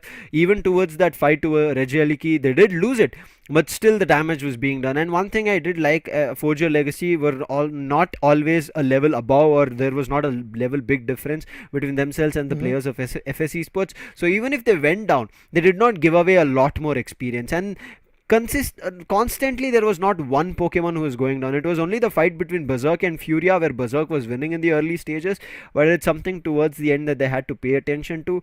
Even the last fight, I think if we would have put it in slow motion, we could have seen, I still feel like it might have been the Bliss Assistance itself finding the secure. So to Bliss Assistance finding a secure like that as a Unite, I am completely mind boggled, bamboozled to see such a secure coming through. But this is what Pokemon Unite is all about. It's expect the unexpected. Expecting the unexpected right as now is going to be FSC Sports also being pushed to the loser bracket. They're not yet out. They still have a chance to move towards the LAN fight. But before that, we will call a short break and see you for the next game very soon.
All right, after the mayhem between the Team Forger Legacy and FSC Sports, we are back again to see what FSC Sports has to do in the next matchup, because now up next we will have to see the lower bracket match where Team Revenant Esports was waiting patiently for their name of the opponent, but now they have got it. It's going to be FSC Sports, and who is casting with me is going to be Necros. My name is Jada. Necros, how are you, and what are you expecting from this match? I mean, keeping my expectations aside, I really just want to have a recap of what happened. I mean, Okay. a Blissey securing the Rayquaza with the Bliss assistance. It's definitely something that nobody would have imagined. Like, how can you just take a Rayquaza secure just by having a Bliss assistance for yourself? But once again, if you talk about the expectations I'm having, the low bracket seems to be very much interesting, because you have got not only one but two big names already who are like, they seem to dominate on the upper brackets. But again, it's Team Griffin, FSC Sports, Revenant, Clown5. All of those teams are just fighting it out to secure the slots for the LAN, because we will have two matches today and last two matches of this playoffs, because the other matches that you see, that is lower bracket round 4, the lower bracket finals, the upper bracket finals, and the grand finals of India Open 2023, it will be played in Delhi in a LAN venue where you will be sitting in front of your favorite fans or the audience, and you will be playing Pokemon Unite. And that's after the previous year's India Open, it's going to be the second time we will be witnessing. But if you talk about this upcoming match, Raider, Revenant Esports, a newly formed team, and we can see Crowley as Burzum making a comeback in the roster after the matches that they had previously. Well, we really have to see how Remnant is going to step up, because yesterday, yes, they did wonders against their opponent. But right now, yes, these stakes are quite high, because again, another experienced team, FSC Sports, who already has got that momentum, they lost by a margin that requires advantage if it could have been in their favor. And even if the Rayquaza could have been denied throughout the way, I believe it could have been a match of FSC Sports. But what is done is already done. So Revenant Esports versus LFP, we witnessed a very interesting match yesterday. But now Revenant Esports has to fight back against players like Pardesi, Berserk, Player, Rook, and Size. To be honest, Rook has been a phenomenal defender till now, and eventually if you talk about Berserk and Pardesi, they're doing their own job of getting those pizzas at the active path, and eventually Blair, yes, with that attacker, he can really be quite chaotic. So I'm looking forward to see how Kid and the other players like Apple is going to perform from Team Revenant's perspective, because this is a match which can either deny the fact that they're going to stay and fight back for the LAN event, or they are going to get eliminated from the competition, exactly like teams Esports and many more teams like LFP have already been eliminated. For example, we did saw yesterday NDY also getting eliminated. Even before that, SG is already eliminated. So in a bunch of 8 teams who have qualified and 2 teams who are invited, we are left with just one invited team, and a little bit more when it comes to the number of teams who have been qualified. For example, we've got Revenant, we have got Griffin, we have got Clown5 till now, who are still surviving. On the other corner, True Gravity and Forger Legacy have already got their own path set right into their favor for the LAN. 6 teams in the question, out of which we have already got 2 LAN finalists, or maybe the 2 slots that have been filled up for the LAN. We are still left with 2 more slots left. Like, if you talk about Revenant Esports, a newly formed team by Crowley, he has got a lot of shuffles, because previously there were a lot of players like Swifty who have been sticking around for a very long period of time. This time they played in the India Open, but they could not qualify for the playoffs. So that's disheartening for players like them not to make it here. But that also, shows us and gives us a hint that the upcoming players, those who are coming and playing, they have a lot of potential to show the top Gs that yes, they are capable of. But that being said, we will be moving forward to the draft phase of this very first match of this BO3 series, because Revenant Esports versus FS, it's going to be very, very important. FS, they have just lost a match, that too in a very, I would say, small margin of error, just by doing a little bit of error, the mistakes that they did, that costed them to drop down to the lower brackets. But now, if they lose this one, Raider, they're just out. Yeah. It's pretty much done and dusted if they lose this one. That's why the bans are quite accurate. I mean, if FSC Esports is sticking with the ban of Mew in the previous matchup, also they were trying to stick with it. There were some Zacian bans also coming in. But eventually, if we talk about the first choice of Pokemon, it could have been a Hoopa, but they decided to go with the Inteleon because Blair was absolutely adamant on the fact from the start of this day that he is going to take that Hoopa to its peak. And eventually, if you talk about the current scenario, it's going to be the situation where he's going to stick with the Inteleon. But a Hoopa will be coming in, but that too from the opponents. It's going to be Revenant who is going to get it done and dusted. It's Goku who has got that Hoopa and a Leafeon. That is a Sweetster coming in from kids' perspective. But Daisy and Berserk again going to stick with their own terms. I believe Berserk can actually go with the Speedster. Rook again sticking with his own approach of a beautiful Slowbro. That is going to be a defender. I mean, if you talk about FS, they are very, very much picky about what they will secure as the, decide as their own composition. So they have to be very, very much accurate because this is like a do or die match. Every match that they will play, it's like a do or die because if they lose, they might just lose the momentum. While Burzum, as Crowley, will be going with the Blasters and Tensei sticks with the Umbreon. A double defender composition coming up from the side of Revenant Esports, and I wonder what Apple is going to pick. Probably a long range attacker should be much more suitable, like a Mew. It has already been banned, but so it seems that we might be seeing a Venusaur as well. But Berserk sticking with that Zoroark once again. Well, Berserk definitely is going to go with the Speedster because it's really crucial for them to give the best out of it right now. So again, whichever guy is very best with the Speedster, who is very best with the defender, is going to stick with it, and that's exactly what we witness right now. We have got every single type of Pokemon coming in from the individuals of FSC Esports. On the other corner, Revenant is going to stick and be a little bit more dependent on the frontline attackers that are the defenders. Like Kid is going to go with the Blastoise, and on the other corner, Tensei is going to go with the Umbreon. And Burzum, okay, that's interesting. Crowley is going to play with the Speedster. Really have to see how that unfolds. Oh man, if you talk about Leafeon, it has been valuable, but every time I see an Urshifu in the composition, it scares me a little bit because I don't know if it is only me or it's just the Urshifu, because whenever I come to cast the match and I see an Urshifu, that team... let's not go there. Okay. Let's not go there. That should we be... go for the best, guys. Yeah. Best of luck, Revenant. Okay.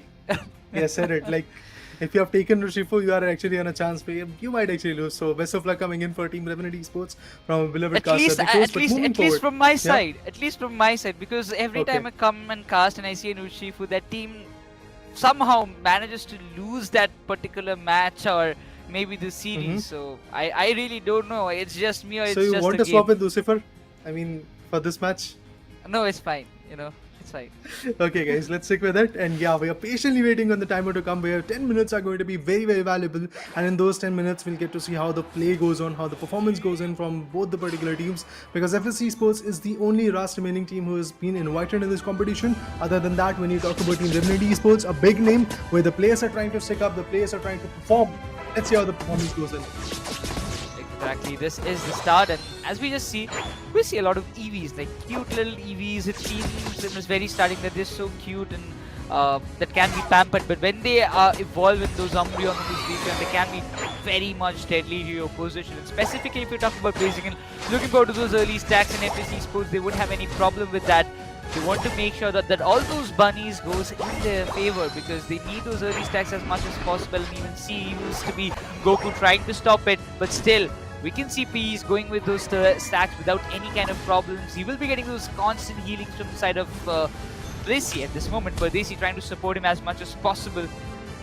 But at this early stance, Revenant has to make sure that if the Brazican levels up very fast, it can be very much problematic. But also, the Zoroark is into the question, so you have to be double cautious in these cases.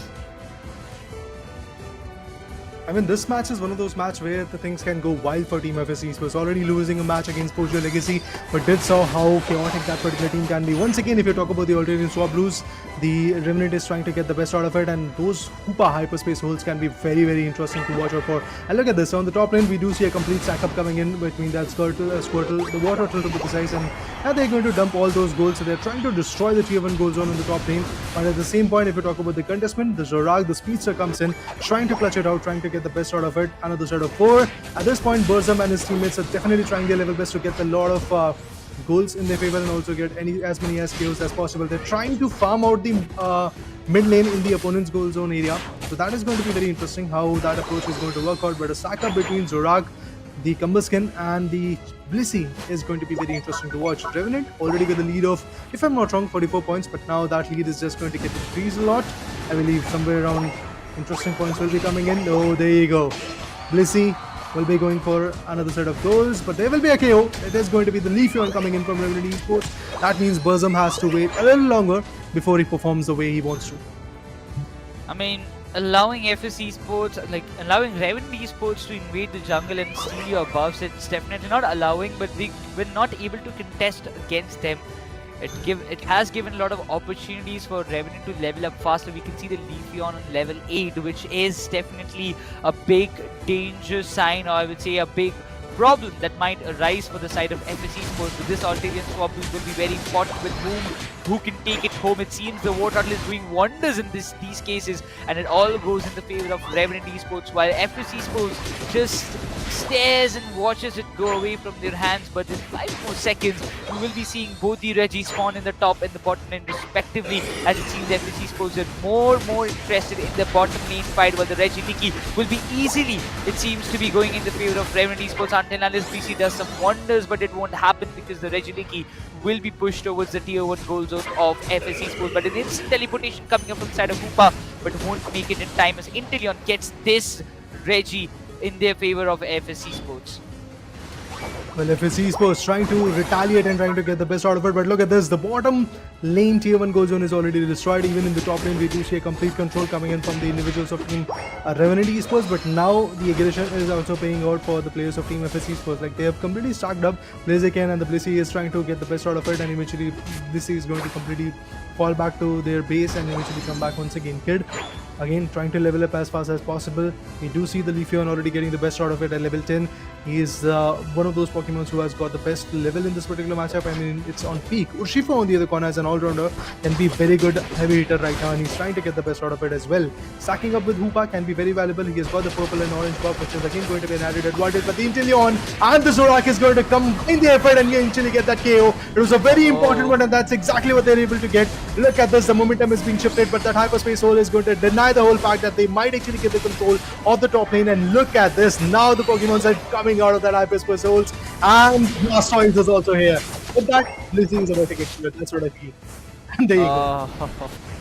The counter attack coming up from the side of Revenant Esports, it's pretty dominant. I mean, for 1 second I really thought that that tier 1 goal zone will be destroyed, but look at the counter attack, all the scores, big scores coming in. Blaziken is completely helpless at this point, and that being said, both the tier 1 goals on the top and bottom lane of FS Esports have already been reached by Revenant Esports, and it seems they are literally dominating the top tier. I would say the top lane control on the side of Revenant is completely, I would say, remarkable, because at this point FS Esports, they're completely unable to find any value on the top, and again we see the complete stack of Revenant going on the top to secure this Reggie, can push it towards the tier 2 goal zone on the top lane against FS Esports. But is it going to happen that easily? Because it seems everybody will be jumping as Umbreon is trying to distract and buy some time. Zorok swoops in with the Unite, but Blastoise secures it with the Hydro Typhoon, and instantly the Reggie will be pushed towards FS Esports at this point. Multiple KOs coming in. We do see Urshifu doing a phenomenal job. Oh, look at this! With the Rings and Bond, what a play coming in. They're trying to destroy the tier 2 goal zone coming in the bottom lane. That can be very risky for Team Revenant Esports, because in the later stages, if the final stretch time can push them to go for a goal, they have to reach out to the base lane goal zones, and that is going to be really very tricky for them to play with. But right now, if we talk about Pardesi, he's getting cornered. This is not looking good. Umbreon is trying to stack him up, and let's see what he can really do with the bombs are coming in. Umbreon again trying to get the best out of it. He's trying to corner it out. The Leafeon goes in. He's definitely going to find a KO, and there you go. A KO comes in. And with that, Revenant Esports is still looking very dominant. Blaster is hiding in the grass, but once again keeping back so that the health is going to be quite adamant. And on the top lane, we'll get to see a tanker trying to fight back against the speedster, which is going to be Zorak. At this point, it seems Revenant, they have the complete control over the entire Thiaskai ruins, but Blair, with the 40 score, is just trying to go a little bit defensive. Zoroark just trying to save the towers. It's just completely miserable at this point. He cannot go for those first, frontal attacks or backline invasion at this point. just trying to defend the goal zone is what he's capable of at this point, because Umbreon is going with the one small scores, but Inteleon again secures a rejoice for the side of FSC Sports. But while Zoroark is going for the 40 big scores, Urshifu will invade and stop it no matter what. But the tier 2 goal zone has been taken down by Revenant, and what a sheer domination coming up from these lads. It seems that FSC Sports, they have nothing to answer with.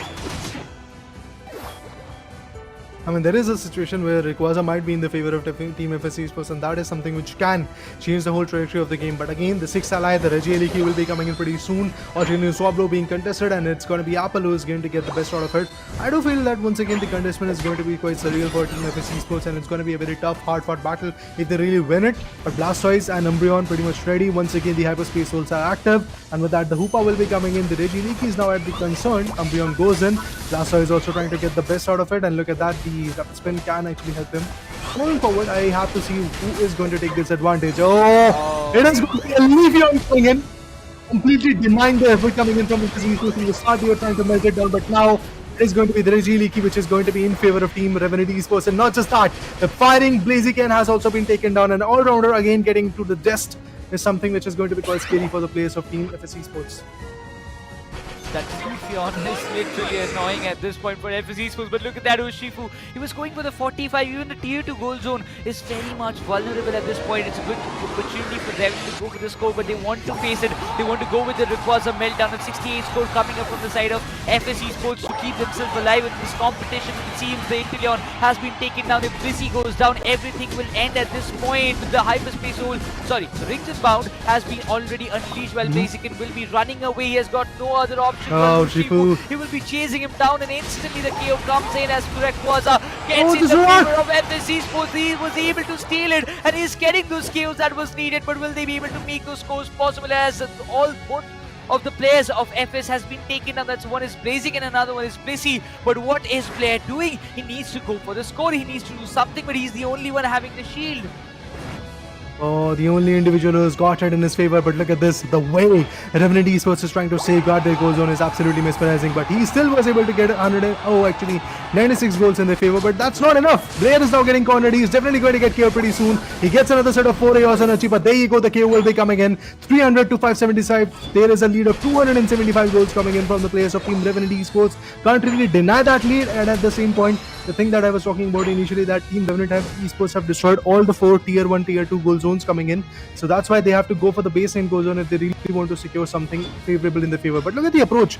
Hoopa is sticking with Leafeon because they do know if they have a stance where all of the players are going to be all aggressive, they have to TP back. And for that reason, the hyperspace holes can be very effective.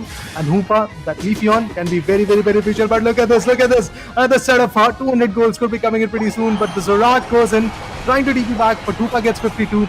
And with that, another set of 44 will be coming in from Team FSC Sports. But it's a match where Revenant Esports is going to be phenomenal. Do whatever you want to go with, but you really have to get at least 300 points in your favor for Team FSC Sports if that team wants to come back stronger in the game. But no, it is going to be a match of Revenant Esports. They're coming one step closer to their land ticket.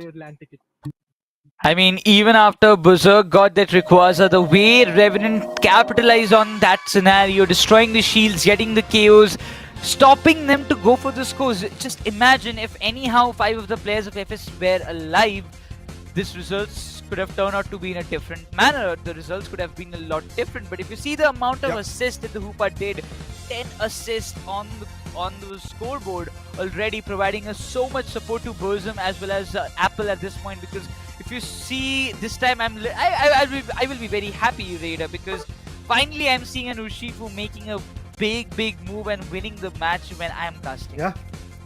Okay, congratulations on that, buddy. But yes, Apple, a lot of crucial picks coming in from his corner. He has just got 6 KOs, but those KOs came in at the moment when the team needed the most. Remember, Rayquaza was melted down. The other team had the advantage, and at that point, this all-rounder had to perform, and he did. He was able to get a KO streak of, if I'm not wrong, 2 good KOs, and with that, Zoroark was the only one which was left with the shield in his favor. He was able to get those 96 goals done, dusted in the top lane tier 2 goal zone, but that was not enough because the lead was already quite high. We were looking like a situation, we had a situation where Team Revenant was already having somewhere around 570 goals in their favor. So to really come back, FSC Sports had to dump at least 200-300 more goals, and in order to deny that, yes, we did saw a complete change of pace coming in. And I love the way Burzum went with Goku in the top lane, in the baseline goal zone through the top lane, to be honest, against Team FS Esports, because they knew if a lot of players are going to pressure on the tier 2 goal zones, maybe in the top lane or in the bottom lane, and if the team demands with that Hoopa hyperspace hole, we can really TP back to the base and then come back even stronger with the higher amount of HP and the right angles to play with, and we will get the best out of it. So Revenant had everything covered in their favor. Congratulations to them. They have got a lead, but still a long way to go if they really want to secure the land. They need at least one more win, and we know that even in like fractions of seconds, anything can change. Like if you talk about the Rayquaza situation, I really thought that Revenant, they had got so many KOs, almost like taking down the Blissey as well. There was no chance that even FS would manage to get that Rayquaza in their favor, but Berserk did it. But if you just see, every time the Regieleki came in, FS Esports were completely unable to secure it. They got 2 Regice in their favor, but the difference, if it goes still this much high just before the final stretch starts, and we just talk about if it just stays like that, and all the players who had their own shields after the Rayquaza securation goes down, there's nothing more that we can do. But definitely the player of the game will be Burzum from the side of Revenant Esports, and there is no doubt, because the 8 knockouts and the amount of damage he did with that Leafeon and with the Solar Blade boinks, it was literally remarkable. Amazing, no doubt in that. Burzum, as a player who has got that experience in his favor, was able to work it out way too fruitfully, to be honest. Amazing scores, amazing knockouts, and also when you talk about the damage, it was also quite amazing. Look at this, 63,000 is approximate amount of damage that he was able to dish out. With that, definitely he's going to be the player of the game. Crowley, now Burzum, being the giant in this particular match for Team Revenant Esports. When Revenant really wanted to step up, this guy was able to be capable enough to really uplift that kind of spirit. Because remember, guys, from the start, after losing a battle between True Gravity versus Revenant Esports in the winner bracket round number 2, we really had a very disheartening feel why Revenant is losing the way they are losing right now. But eventually in the lower bracket round 2, they were able to beat LFP, learn from past, and with that, now they are beat Team FS Esports because they are pretty close to it, to be honest. A 1-0 lead already coming in the favor of Team Revenant Esports. It's all about the situation where Team FS Esports, if they are able to come up with a lead or come up with an equalizer in the second match, maybe things will change. But other than that, Revenant Esports has already got that early lead that they really wanted to go with. And the best part is that they were able to break that momentum of FS Esports while they were fighting in the first match of the day against Team Forgeo Legacy. So that momentum has been broken. And Team Revenant Esports, I do feel as a caster that they are ready with every strategy. Actually, they were ready in the first match, to be honest, be it the situation where they're trying to score the goals, or they were trying to melt down the Rayquaza, or they were trying to get the best out of the Regieleki. Those Hoopa plays was absolutely amazing. In this match, either Team FS Esports can go with the Hoopa, or they can deny it by banning it in the draft phase. If I was one of those teams, Hoopa is only the big annoying thing I'm gonna ban, because the amount of time he cuts out for the rotation and instantly with his hyperspace hole. No. But you have to give credits to the entire team of Revenant once again, because Definitely. the way they had put up the show and got the value every time their team needed it, not only just pressurizing or the opponents to force back and go back and defend their goal zones, but also suppressing those powerful Pokemons like Blaziken and Zoroark to their limits. They were not able to perform up to the mark only because the way Revenant were pushing them with those objectives, especially the Regieleki, completely time after time it was getting spawned. It was already getting pushed on the top tier zone. So you have to be the one to defend against it, and you take the opportunity every time Revenant were getting suppressed or they were about to get facing a lot of chaos. We saw that counter attack coming up from their side. Kudos to Hoopa with those hyperspace zone and those rings and bound coming into the right time, making the play, getting those high scores, so that it actually signifies that how much domination that they did in this entire match. Because even after we saw Berserk securing the Rayquaza, there was no players left to go for the score. It was only Berserk, and he could have only got just 98 scores for himself in that last moment, and that's it. He could not do anything more than that. I mean, he tried to go for 4 more and he was able to get it, but eventually got KO'd, and there was nothing that the whole team could have really went for. They tried to actually go for a whole push onto the, if I'm not wrong, tier 2 goal zone in the bottom lane, and then they tried to approach for the baseline goal zone as well, but eventually it didn't work out, because on the other corner we did saw Hoopa, Leafeon trying to go for their own base goal zone. That's why Zorak had to TP back so that he could deny that, but eventually that also didn't work out. They were able to score another set of, if I'm not wrong, 140 goals approximately. Like that was the scoreline where Team Revenant was sitting in the later stages as as well. So 675 goals from Team Revenant Esports in the first match and 444 from Team FSC Esports. Definitely a close matchup, but at the end, I really have to say from the start, it was Team Revenant Esports which was trying to set up the score, and on the other corner, it was Team FSC Esports which was trying to chase it down. And in that fashion, yes, FSC Esports was lacking a lot when you talk about the players coming in of those Intellions. I really did not saw a lot of Intellion like shots coming in, and eventually a lot of KOs were not there from the corner. But let's see what FSC Esports is going to do this time. They are sitting in the purple corner. They are the one who is going to choose the first Pokemon. Zacian is something which is going to get banned from the place of Team Revenant Esports on the other corner. It could be a Mew, it could be a Hoopa, but I feel it could be a Mew. Basically, denying those solar beams is going to be the case, because from the other team, Team Revenant, you might see Goku or Burzum eventually picking that Mew, and they can be quite chaotic with it. This time it looks very, very much important. FS Esports, it's a do or die. If they lose it, if they lose right here in the draft as well, like I won't say lose, but if they go for some wrong picks which might not give a lot of effect to Revenant, it can cause a lot of trouble. But this time Pardesi decides we are not going to let Hoopa slip away from our hands and give it to Revenant, because they have caused a lot of trouble. But instantly Revenant, they decide to go with that Umbreon and Inteleon pick, not allowing those snipe shots of the liquidation damage to go in the hands of FS, because it annoyed the Leafeon a lot. But Berserk this time gets an opportunity and completely secures the Leafeon and not to let it slip away from his hands. But right now, really have to see what Apple and Goku are going to pick, because they can really deny a lot of stuff. But being the supporter for the team, I think it might get changed. Oh no, it gets confirmed. A Comfy coming in. Comfy. This will be a very interesting approach coming in from the individuals of Team Revenant Esports. Either it can break the path or make a very glorious victory for themselves. Apple on the other corner is going to stick with the Zorak. And now a Chandelier. Meanwhile, maybe getting confirmed by a player, and a tank is going to be the Blastoise for the individuals of FSC Esports. And yes, as the attacker, they will have the Chandelier. And we might actually see another defender coming in, and it is going to be Kid who is going to go with the Lapras. So there you go. 5 Pokemons from both the particular teams are pretty much here. And picking up a Comfy definitely surprises me as well. But yeah, I'm looking forward to see how that is going to unfold. Apple has to find a lot of value, because what I assume is that Goku will be sticking with Apple on the top lane, or probably in those crucial fights, to find Apple a lot of value to help him as much as he can. Again, this kind of move might be very, very much squishy for the side of Revenant. If it works out, it can create definitely a big impact. But if you talk about FS, they have brought in the Chandelier, which means that the Imprison and the Overheat will annoy the players of Revenant a little bit. That after hit effect will be burning them a little bit more as compared to what happens if you talk about the Solar Beam.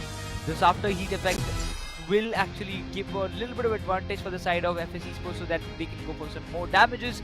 But it seems this match will have a lot more stories, a lot of more important things to show us and to tell us. I'll definitely have to see how the whole scenario is going to get covered from here, because again, that Comfy pick is something that I'm still skeptical about, but I really have to see how these experienced guys from Team Revenant are going to bring the best out of it. Lapras on the other corner is going to be a very interesting defender. Obviously he's going to, I guess, evolve a little bit slower as compared to his counterparts. But then again, when you talk about the damage being there from Lapras, I am looking forward to see how in the later stages that can be beneficial for the individuals of Team Revenant Esports. But there you go, the match gets started.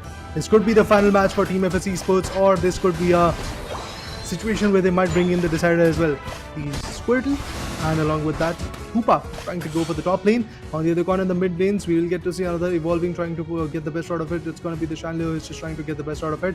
And in the lower lane, in the bottom lane, we'll get to see the Slowbro and the Eevee trying to evolve as fast as possible. Those early stacks have always helped Revenant. We can just get an example from the previous match itself. So stacking for the Leafeon works wonders for the side of Revenant. The Squirtle had got a good chance to come up with those early stacks without any kind of problem. And even Hoopa will join the party with himself, as FS Esports they look very confident with the pick that they have at this point. The Apple and that kind of Comfy composition, this is going to make a lot of impact. The slow smoke was deployed by Comfy, but eventually Pardesi is healing himself up, passing himself up, not just letting the momentum slip away from his hands, while Zoroark also needs to be very cautious. He has to be very, very picky if they want to go for those early stacks and get those early KOs in his name. definitely has to come up with the best effort coming in right now, and we do see the alternating straw blue coming as the contest. Hoopa will be coming out, and eventually if we talk about Apple, has to go with the citrus berry so that he can heal himself. Once again, the combination of that Zorak and Comfy can be immensely valuable, but looking forward to see how valuable it can be, because in the legendary pit we might see pretty soon a contestant coming in for the alternating straw blues as well. But in the top lane, we will get to see an immense amount of pressure being delivered by the War Turtle as well, because 36 good goals have already been delivered. Revenant on the other corner is trying to evolve. Okay, there you go. War Turtle is now evolved from Squirtle. So let's see if this is going to be beneficial. On the other corner, once again, Kid comes in with the damage, but it is going to be a KO on Team Revenant's player, but Slowbro will be able to completely deny it and eventually get the trade. At this point, it seems that Hyperspace was again making that. I always say that Hoopa has always been a one-of-a-kind supporter which you cannot just ignore at any point of time. But again, it's finding value one after the other. At this point, even Zorak steps in, might just be a little bit fruitful. Dodges the solar blade damage, but then our overheat. Look at them burning all the players will be falling back because Chandelier is there, just trying to hold off the back of the Steel Wood Gold Zone in the bottom lane. A lot of scores still happening on the top lane. Raptor still seems to be pretty dominant against Squirtle at this point. Well, indeed, in the bottom lane, we'll get to see a lot of contestment, but once again, Lapras, Inteleon, and along with that, the Hoopa combination will be working out for the FSC Sports as well. But there we go, they're trying to score and stack a few more goals, and they were able to be capable enough, and they were able to come up with a score of 75 right now. Hoopa with the hyperspace was quick enough, but eventually nobody was able to completely deny the fact that Apple and his teammate, Comfy, was able to get the best out of it. Again, the hyperspace holes can be quite chaotic, as Team Revenant Esports was able to get the best out of it. Even Team Fojo Legacy against Team FSC Esports did wonders. And look at this, multiple KOs could be coming in, and indeed we did saw Hoopa getting KO'd. With that, the tier 1 gold zone is completely destroyed, and also if we talk about Inteleon, he goes in for another set of 30, but the Regirock is going to get melted away by the individuals of Team FSC Esports. Inteleon, the 6th ally, and there you go, Lapras gets it done. That Hoopa getting taken down brought a lot of value for the side of Revenant Esports. They were able to function on Apple the way he's stepping in with that Comfy attached to him. It was supposed to work like this only, but eventually the Chandelier needs to get picked up. That overheat as the Imprison will create a lot of impact. The unit being committed by the side of Umbreon, Leafeon as well, but instantly Inteleon comes up with the Spy Vision, gets a 4 KO already on the top lane, and also Comfy unlocks its Unite, giving all the heals to his allies. But with that being said, there is still 7 more score that they need to do. But it seems they're looking for an overdung, as the Regieleki has already made this tower very much vulnerable. All the players seem to be backing off from this position because they are quite aware any kind of overcommitment might cause them a lot at this moment, because Revenant, they have already made a very good difference for themselves on the top. I mean, there is already a very significant lead, like 98 points is what I'm looking at between FSC Sports and Revenant. They might actually increase it by actually going to the bottom lane tier 1 gold zone, and that's exactly what Umbreon is trying to go with. But I'm looking forward to see if that is going to be beneficial. But oh, look at that, Zorak again trying to achieve the best. Let's see if he can really get that out. Umbreon on the other corner gets KO'd by the overheat coming in from Chandelier, which was not good enough for those individuals because the leveling up scenario is still a little bit on the slower note. Even the Hoopa got KO'd in a jiffy, and with that, in the mid lanes, we'll get to see a contestment for the orange and purple buff for the individuals of Team Revenant Esports Apple, and that's exactly what they were able to get it. Like orange buff coming in their favor, it's going to be valuable enough. But now, let's see what happens next, because Revenant Esports, with that lead in their favor, they're definitely looking phenomenal. The pause can actually change a lot of things for Team FSC Esports as well, because these are those small momentum bursters which can help Team Revenant Esports to either win or re-strategize, and also Team FSC Esports is also going to do the same. They are going to re-strategize once again, because a lot of things for them personally are going wrong. Beat the Hoopa hyperspace holes because they are trying to come up with it, but eventually the players are not near enough that they can eventually help the players who are trying to get the contestant in the top lane. And as you said from the start, it is Team Revenant Esports who is looking absolutely dominant in the top lane. I mean, Revenant, specifically if we talk about the level difference that they have made, Chandelier is leveling up himself as fast as possible. He's already on level 11 as it seems, and that overheat Imprison is creating a lot of impact against Revenant, preventing them to push back away from those goal zones. But instantly, if you talk about Revenant, those Regieleki factors, pushing them on the top, also making sure that the Regieleki makes that goal zone vulnerable, going with those big scores and destroying the tower, gave a lot of EXP boost to the side of Revenant Esports, because if we talk about 3 of the Pokemons have already evolved to 11-11. That is Zoroark, Lapras, as well as the Inteleon, which was very crucial, specifically for Zoroark to step in and find a lot of value. He's doing what he's best at, and sticking with Comfy probably is one of the best. I would tell that it is one of the most best decisions coming up from the side of Revenant Esports to find a lot more value against Leafeon and Hoopa. Yeah, definitely. I mean, as you said, the level buff is something which Team Revenant Esports can really get the best out of. Because on the other corner, you talk about the attackers, you talk about the individuals who are trying to get the best out of it, they are struggling. FSC Sports, if you talk about the defender at level 9, even the supporter is at level 9, which is going to maybe punish them a lot in the later stages, but the pause has been resumed, and with that, the action will be resumed as well. I'm looking forward to see how those hyperspace holes and also the rings and bound, the Unite coming in from Hoopa is going to be beneficial enough. But Comfy, that combination of a Comfy and Apple has been very fruitful from the start. Those 10 years energy is what we are looking at when it comes to the next matchup. But again, a pause will be coming in once again, trying to re-strategize, trying to get the gist out of it. But really, Revenant Esports is very close to their victory, because they have again got that lead in just a span of 4 minutes and 34 seconds. We'll get to know who is the champion of this particular matchup, or we are going to see another match in this lower bracket round number 3, match number 1 for the day.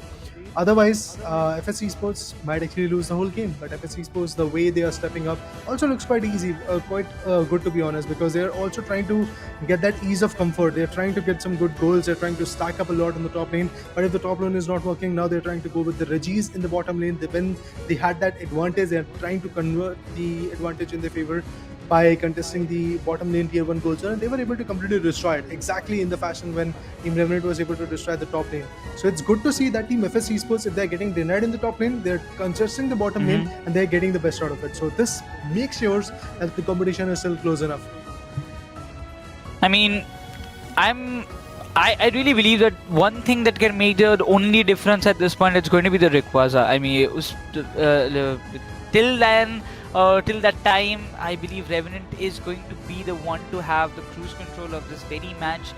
If they can manage the very same thing that happened in the previous match, that was in the final stretch, finding as many KOs as possible, even after FSC Sports were able to secure that Rayquaza, they still did not have the numbers to go for the score. If that thing again continues, that might happen, because Revenant Esports in the previous time as well, the entire fight or the entire match always stays under their control.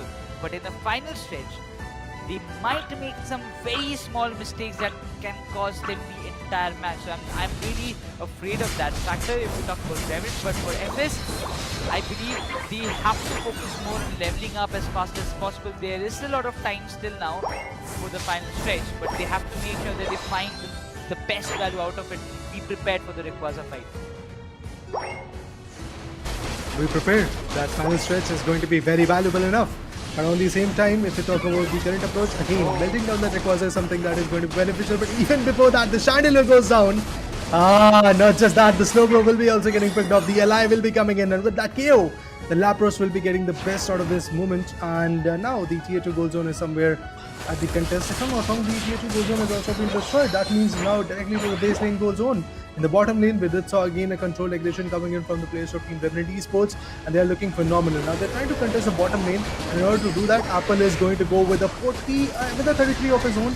Comfy is also there with 3 years energy. He can also dump in all those 3. But Hoopa, despite of the fact that the rings and bound came in, the Unite has been denied by Apple and his Comfy attachment. What a play coming in from these individuals. Amazing performance from Revenant Esports. They are trying to track every single individual down, and they are putting them down bit by bit. The bottom lane goal zone is about to get destroyed. There is no denial in it. And the tier 1 goal zone in the bottom lane also gets destroyed. Exactly a similar story as we witnessed in the first match as well. Revenant Esports is dominating from the start, and FS is just trying to chase them out. I think they're not interested in melting down the bottom Reggie. I don't know why, but they're just looking forward to level themselves up with those balls. There's still 1 minute more time left on the clock. They want to maybe save it for the later stages just before the Rayquaza fight. That can be a good move, because that one Reggie can make a lot of difference for them in the Rayquaza fight, maybe in the final stretch. But Zoroark stepping in, finding a lot more value is what Revenant wanted from a very longer period of time, and they have done it once again. Burzum seems to be just gathering a lot of info, just being a little bit invincible at this point, while not allowing Leafeon to go anywhere near with that hyperspace hole, just getting him completely taken down. And I really want to know how many KOs does at this point Zoroark has, but it seems Burzum is struggling maybe with any kind of ping issues, but Revenant Esports, I really hope that they are prepared for the final stretch fight. Well, the final stretch fights is something which can change the whole game for even Team FSC Sports, but pretty soon we'll get to see that. Like in just 8 seconds we'll get to know what will happen and how the play is going to come in. But Revenant Esports trying to struggle, and with that Interion being KO'd out, I do feel things might change. Rayquaza has appeared and they're trying to actually get the best out of it, because look at them, the Hoopa United is already here. Hoopa Unite move is already here. The rings are definitely going to be beneficial enough, but oh, Zoroark finds another one. It is going to be a beautiful seal coming in from the Chandelier, and with that, again, it's going to be Revenant Esports who is going to get left untamed and left unavailable with the advantage of that. Rayquaza. Right now, FSC Sports, can they really dictate on this lead? That's what the big question is all about. The shields are pretty much active. Look at that. 446. The chaos will be coming in. It's a Leafeon who has been out of the equation. The shields are still working out, but now the bottom lane, tier 2 goal zone, is what Team Revenant Esports is going to have their eyes on. The Speedster, again with the Comfy, can be very beneficial. Initially, he is going to get the tank out of the equation, which is going to be Rook. And if they get the best out of it, that will be absolutely amazing. Look at that. The KO might be coming in pretty soon, but on the set of 12 goals will be coming in from FSC Sports. But this will, in turn, retaliate with a KO. But look at this. The whole base team goal zone has been guarded. Burzum trying to get the best out of it, but his network issue is definitely punishing him a lot. Unable to do anything at this point, but he is getting the support from his teammates. That's okay. But let's see what will happen. Roth again being absolutely phenomenal. Gets few more KOs. Lapros can easily go for some good scores at this point, because Zoroark is on fire. The way he's performing a lot of unites. But yeah, as you said, he misses it. But Shiloh finds the Umbreon. Oh, at this point, it's going to be very, very important. Need to find a score. It doesn't seem like it's going to happen that easily. Slowbro is there on the home base goal zone, but the unit comes in and it's all going to be done. Zoroark is barely breathing. He gets the hyperspace, so instantly gets health from the side of Koopa, but one good score is all that is needed. 50 scores commitment coming up from their side, but it's not a value that they're trying to find out. Leafeon gets a 2k, and it's all going home for FSC Sports, as it seems they will be coming up with an equalizer.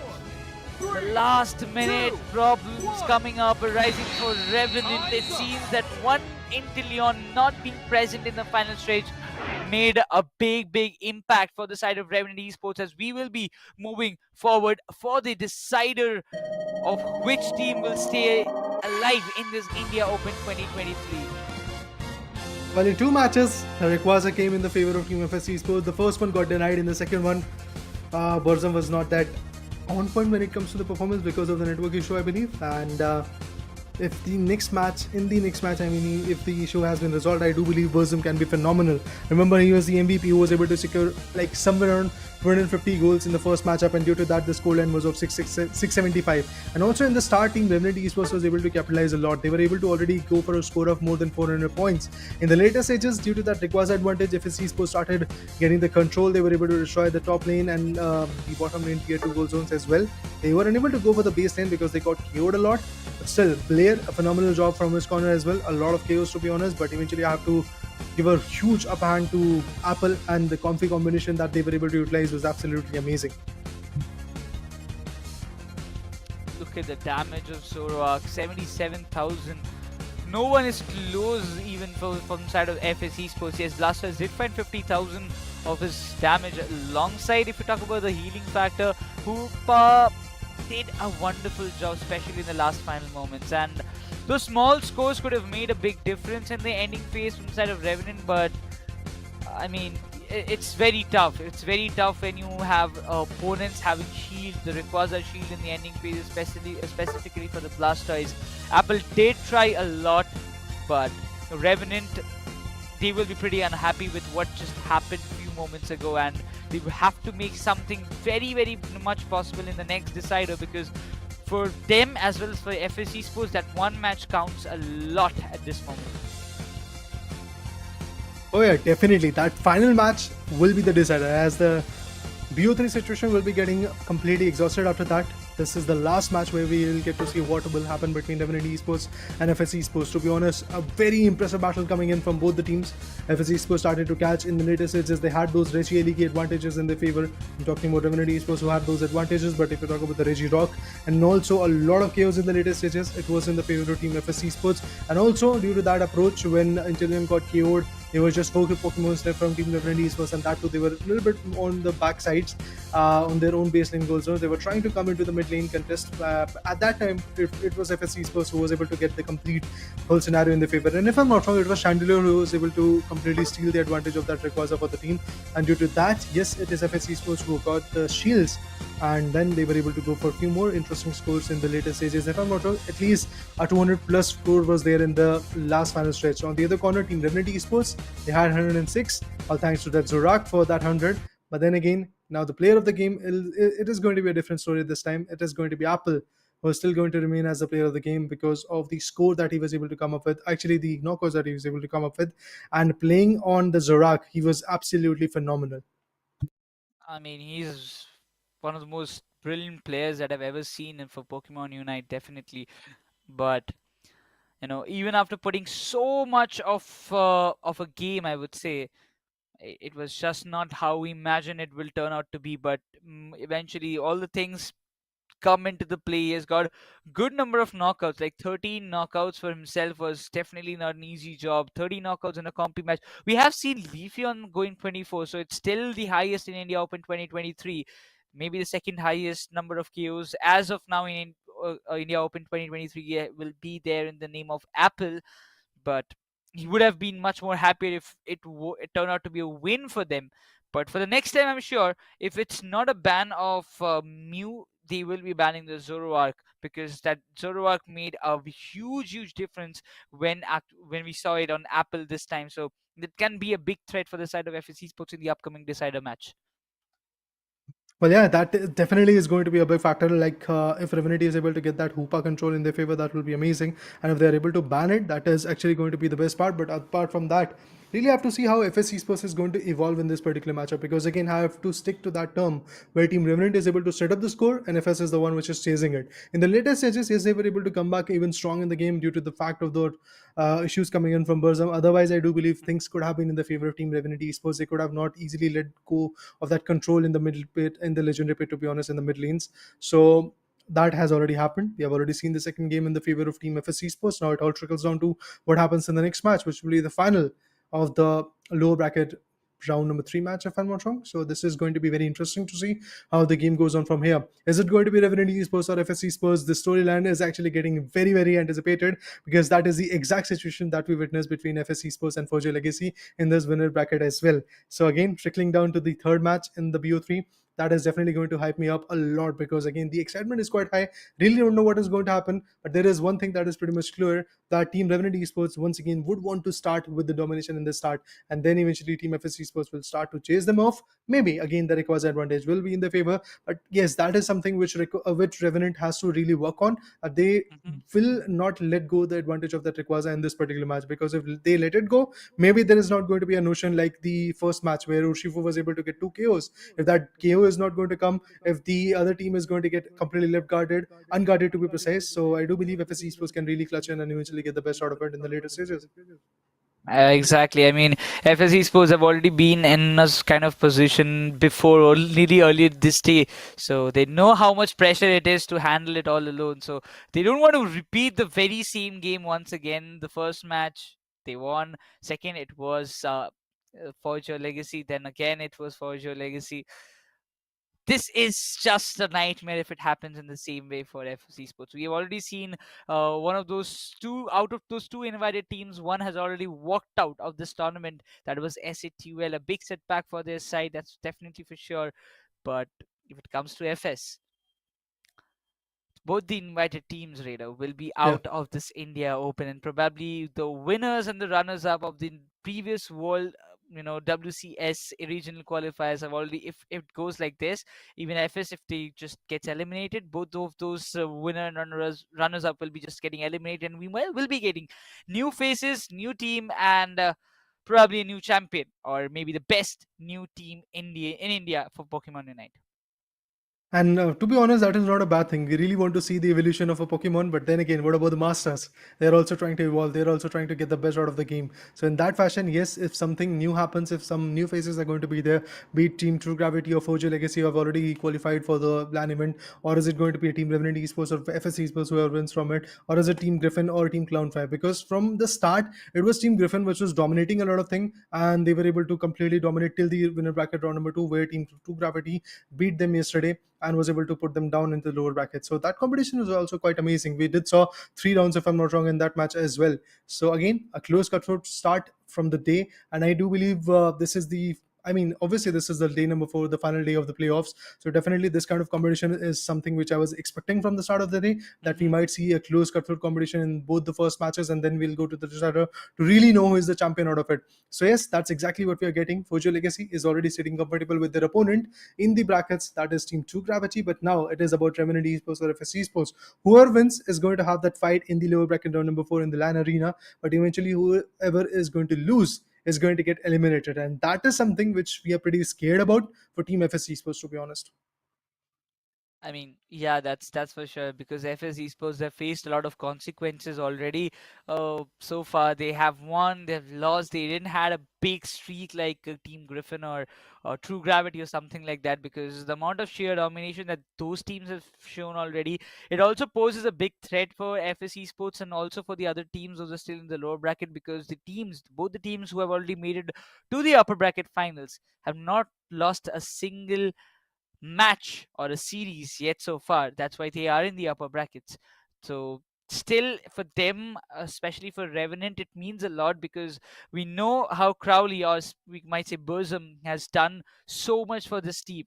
Previously for the new Revenant rosters, he had worked so hard. He made a new team once again, coming with some new faces, some new players, trying to find out value even for Revenant, to prove the players, to prove the audience, to prove all of us that yes, they are capable of qualifying to the finals and making it up to the LAN stage. It's very crucial for their win as well. But FSC Sports, they missed the opportunity for the World Championship previously, but they don't want to miss this LAN at this moment, because everything for every player who dreams about to be an esports athlete in the future, for them playing in a LAN venue is all what they want, as a dream come true for everybody, and nobody will Definitely. be willing to compromise it.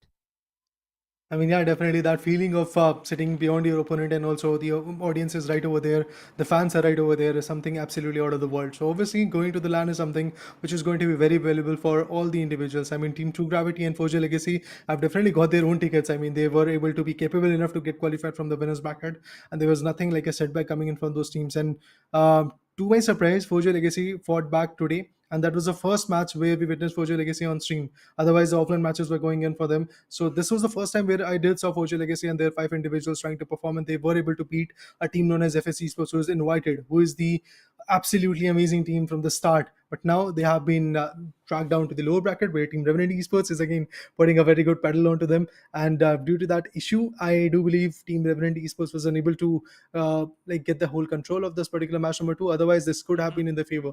But again, what happened is already done. And now I'm waiting patiently for the third match. To be honest, patiently is not the right word. I'm waiting eagerly. I mean, I mean, the amount of action. Like, how many things did we witness today? Comfy making a comeback with Zoroark, a Blissey securing a Rayquaza with the Bliss assistance, then last minute secures coming up from any of the sides. Every time it's all part and parcel of Pokemon Unite, but still, every day in Pokemon Unite is always very interesting. And itself, Pokemon is very interesting. I mean, we love the love we have for these small little cute Pokemons has always evolved this game to be in this much level. From the very start, when Pokemon Red came into the question, people started playing. Everybody wondered. Everybody just played the game because they loved Pokemon. But when you just play a game not just because of you love Pokemon, but you also get attached to the kind of experience it gives you, also you know increases your love for the game. And that's why we are seeing tournaments happening, specifically this kind of official events like the India Open, the World WCS, the ACL, everything coming up in a complete sequence, a complete season for all the esports enthusiasts who are still playing and grinding to be at the top in this game of Pokemon Unite. For them, it's a very big dream. And as we mentioned, India Open was completely an open for all tournament. Everybody, all I would say, all the players from around the entire country tried and participated, registered for it. Many came into the playoffs, but many could not make it up to the mark. So they know that small mistakes cost you big deals. I mean, it's a learning curve, to be honest. All those teams who have now being eliminated, be it Team SZ Esports or SATOL or Learn from Past, or many other teams who are being eliminated from the qualifier stage. Well, again, this is a learning curve. Definitely, that learning situation is going to be in your favor. But moving forward, the final, the decider one between Team Revenant and Team FSC Sports is already here. The draft pick phase is going to be there. And in the TSK runes, we'll get to see a ban of Mew and Zacian, I believe. And with that ban being delivered, FSC Sports is the one which is going to choose the first Pokemon. And due to that, Hoopa is something that they might not deny. First pick, definitely very important for the side of FSC Sports. Peas will be there, but yes, a Hoopa pick should be the first preference at this point because it has made a lot of impact. Pardesi won't just let it slip away. A Tencent kid might be going with an Umbreon or a Slowbro alongside an Inteleon should be a good move. Let's say he sticks with the Umbreon itself. He's got an Eos Cookies as well with that normal held item combination that we see on Umbreon alongside Suppressor. Will be going with that Inteleon. Much needed match for both the sides. They want a win very desperately. While the next two picks coming up from FS will make a lot of, I would say, impact in the upcoming picks coming up from Revenant as well. I mean, definitely that is going to be quite important to watch. Leafeon, as the speedster coming in from Berserk, is going to be absolutely amazing. And Berserk from the start of the day has gone Berserk when it comes to that kind of approach. Apple on the other corner is going to go with the Zorak and a Comfy combination. It is going to be definitely valuable, that's what I do believe. Suppressor, that is Crowley, is actually going to go with the Inteleon. On the other corner, we will get to see a Blaziken and a Delphox. Okay, that is going to be interesting. Well, there you go, they get logged. And a Lapras will be coming in from Kid's perspective. Amazing. Interesting picks, interesting choices. But Revenant's taking up to their own performance in the previous matchup. I mean, exactly similar approaches there from from these individuals. They had Umbreon, they had Inteleon, they had Comfy, they had Zorak, they had Lapras. Pretty much similar to what happened in the previous matchup, but on the other corner, if we talk about Team FSC Sports, they have decided to stick with the Hoopa. The Slowbro will be coming in as it did in the previous matchup, also with the Leafeon. And the Chandelure has now been replaced as an attacker by the individual known as Delphox from Blair. And we do see another set of all-rounder coming in, and it's going to be the Blaziken. Delphox coming into the play. We saw it previous day once again that the Fire Blast and the Fire Spin makes a lot of impact. You know, it pushes you away. And Berserk, if he is playing on the Delphox at this point, that those Fire Spins will annoy, and specifically stunning Zoroark will be very much important for the side of FS, because they know it. If they can just stop the Zoroark, if they can just trap him in somehow, and like any way it's possible. Slowbro is there to counter it. Delphox Fire Spin might be able to stop Zoroark's speed a little bit, because if he is still able to dodge it anyhow, will be helpful. But still, these two Pokemon can make a huge difference to stop Comfy and Zoroark coming out with their undisputed gameplay against them. Yeah, I mean, truly believe that that is going to be the case where Team Revenant Esports can be stopped by those Delphox attacks coming in. But looking forward to see what happens, guys. These 10 minutes are going to be the most valuable one, because it is going to either create a way for the next round or completely eliminate an opponent from the existence. I'm definitely looking forward to see how that is going to be the case. But in the mid lanes, we'll get to see the Eevee trying to go ahead and evolve ASAP. The Hoopa, and along with the Torchic, is going to go with the top lane approach. And in the mid lane, we'll get to see the Zorak and the Comfy combination. Lapras on the other corner is also going to go for some stacks on the top lane. Again, a very similar approach to what Revenant was sticking up to from the start of the game. They're trying to get for the best. They're trying to get that initial lead in their favor. And FSC Sports also retaliates with another set of 5 amazing goals. But that's exactly going to be the case of Team Revenant Esports by their Lapras securing few more goals. Comfy comes into the play to stop Torchic at this moment. I think that's not surprising, but yeah, stopping those stacks should be very important. Securing those bunnies in their favor will be much more important as well. Not allowing FSC Sports to walk over. They still managed to get those 5 Eos energies, their names, but it seems both of them are trying to level up as fast as possible. The bottom lane looks very, very much congested because Umbreon has been put to rest for now. A KO coming in from the side of Slowbro. A lot of contention happening in the bottom alongside PC and Inteleon as well. So from the side of Revenant Esports, this Altaria Swablu is completely being swapped away by the Blaziken at this point. Oh, unlucky for Lapras. Again, the hyperspace holes with the Hoopa can be very, very valuable, but look at this. Again, the Zorak gets one valuable frag, and eventually with that advantage in the favor, things might change. Look at this. Again, the Intellion also trying to get the best out of it. He's trying to score more. Crowley in this particular matchup can actually be the best with the passive ability, trying to be the sneaky one, and also getting the best out of the whole situation is going to be the case for Team Revenant Esports. But with that initial lead in the favor of Team Revenant Esports, definitely FS has now to be worried about at what they're going to do next. Umbreon straight up going for the citrus berries so that they can heal it themselves and then eventually fight back whenever the moment comes in. Also, the Ace Energies is going to be very, very valuable. The Lapras trying to fight back in the top lane. But let's see with the hyperspace holes, maybe things will change. Even the Comfy and Zorak combination is still waiting rapidly. Kumbhuskin at a very tough spot. He can be getting KO'd pretty soon. The whole advantage of that area is now in the favor of Team Revenant Esports. They're very close to destroying that tier 1 goal zone in the top lane. But Delphox on the other corner finds Umbreon, and with that KO, Revenant Esports now actually at a setback in the top lane, in the bottom lane, tier 1 goal zone.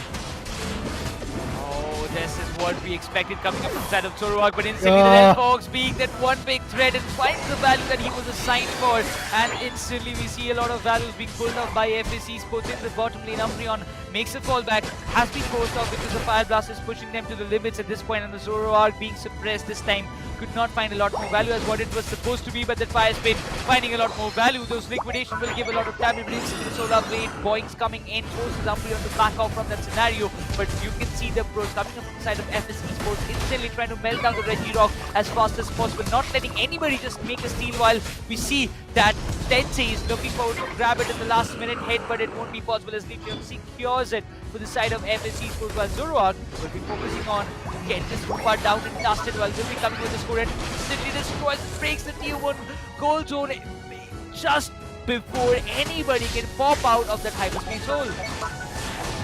Continue to deny this guy. The way he's performing is absolutely phenomenal. They're going to get that ally.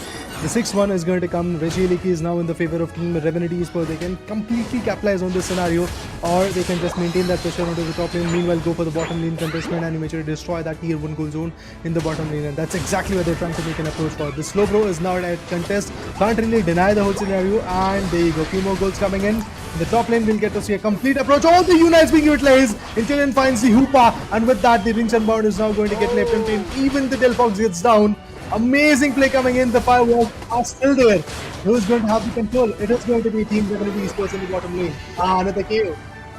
Oh, those big goals coming in. This tower will be destroyed. The hyperspace hole was completely useless at this point. This is wow. I would say this is how Revenant, they're trying to make it up, catch it up against FS Esports, finding a lot more value and also leveling up for themselves. And I have to give credit to Revenant. They're not trying to invade and overextend. They know that they have destroyed 2 of the goal zones of FS Esports. Not to make any kind of more mistakes in the upcoming stages should be the best decision, or they will be very cautious with it, because what happened in the last match should not be repeated this more time. 28 more seconds for the bottom Reggie to spawn up, but it seems Zoroark is waiting for that one moment to strike off against that Delphox and find the revenge, and he does it pretty well, but was not able to steal that Excavalier and the orange buff, it seems, back because the Solar Blade came in and just found the value that he wanted to. Well. Mid lanes are now being devastated. Again, a lot of chaos energy is being dumped over there, and you do see that the approach looks absolutely amazing. But the Reggie Seal is there, the Reggie Leaky is going to come pretty soon. Let's see if the alternate Soblos are going to be beneficial enough for Team Revenant Esports, because the level buff, it is definitely there for the players of Team Revenant Esports, and also the gold buff is there. The Fire Spin would have been quite chaotic, but still the Umbreon wants to fall back, and with the Rings Unbound in the favor, Team FS Esports, players are going to need to back right over here and eventually perform the best. And the firework is still going to work out, but there is a KO, a Speedster versus Speedster. But with the addition of that Comfy, the band is definitely looking amazing for Team Revenant Esports. But now they're trying to stack up onto the bottom lane. Let's see if it is going to be valuable enough. Another pause request, which will give the teams a brief time to really perform and get the best out of it. Much needed for them, but it seems Umbreon was literally struggling. I mean, using the snarl and all, trying to find or stop the opponents just before Intellion comes in, because we see Suppressor in the boundaries as well. He can find a lot of value if he's that kind of distance, so might be trying to stop the amount of scores that will be coming up from the side of FSC Sports, because that might be, helping them to catch up to Revenant, as what they are in a position right now. They do have a good lead, around I would say 130-point lead that might be getting taken over at any point of time. But the scores, there might be stop, and instantly unlocks the 5-inch Zoroark, hops in and gets the value that he wanted. Hoopa has been put to rest while the Slowbro is still into the question. Delphox have already made the comeback. The Fire Spin is chasing Zoroark but won't be able to make any kind of connection, as it seems they just got a Revenant. They're going for the big scores, and instantly the tier 2 goal zone will be under the contention from the side of Revenant Esports, because the Hoopa, it makes a little bit of impact and forces Tencent to make a fall back. But at this moment, oh my god, Slowbro with the Unite completely wobbles down Zoroark and Comfy. He will be pushed to get attached with Umbreon and make a fallback from this position. And the falling back scenario is definitely going to work out for now. It does feel like that in top lane we'll get to see another set of contestment, because the Lapras is trying to safeguard against the Regieli key, and Blaziken is now patiently waiting for the right moment to come where he can really go for a strike and initially get the best out of it. The Blaziken will be coming in. Look at that, he is trying to create a pressure on Tensai, but let's see if it is going to work out or not, because again we have a Comfy approach. The Zoroark will be coming in. Comfy detaches, the Goku is going to go with the Zoroark.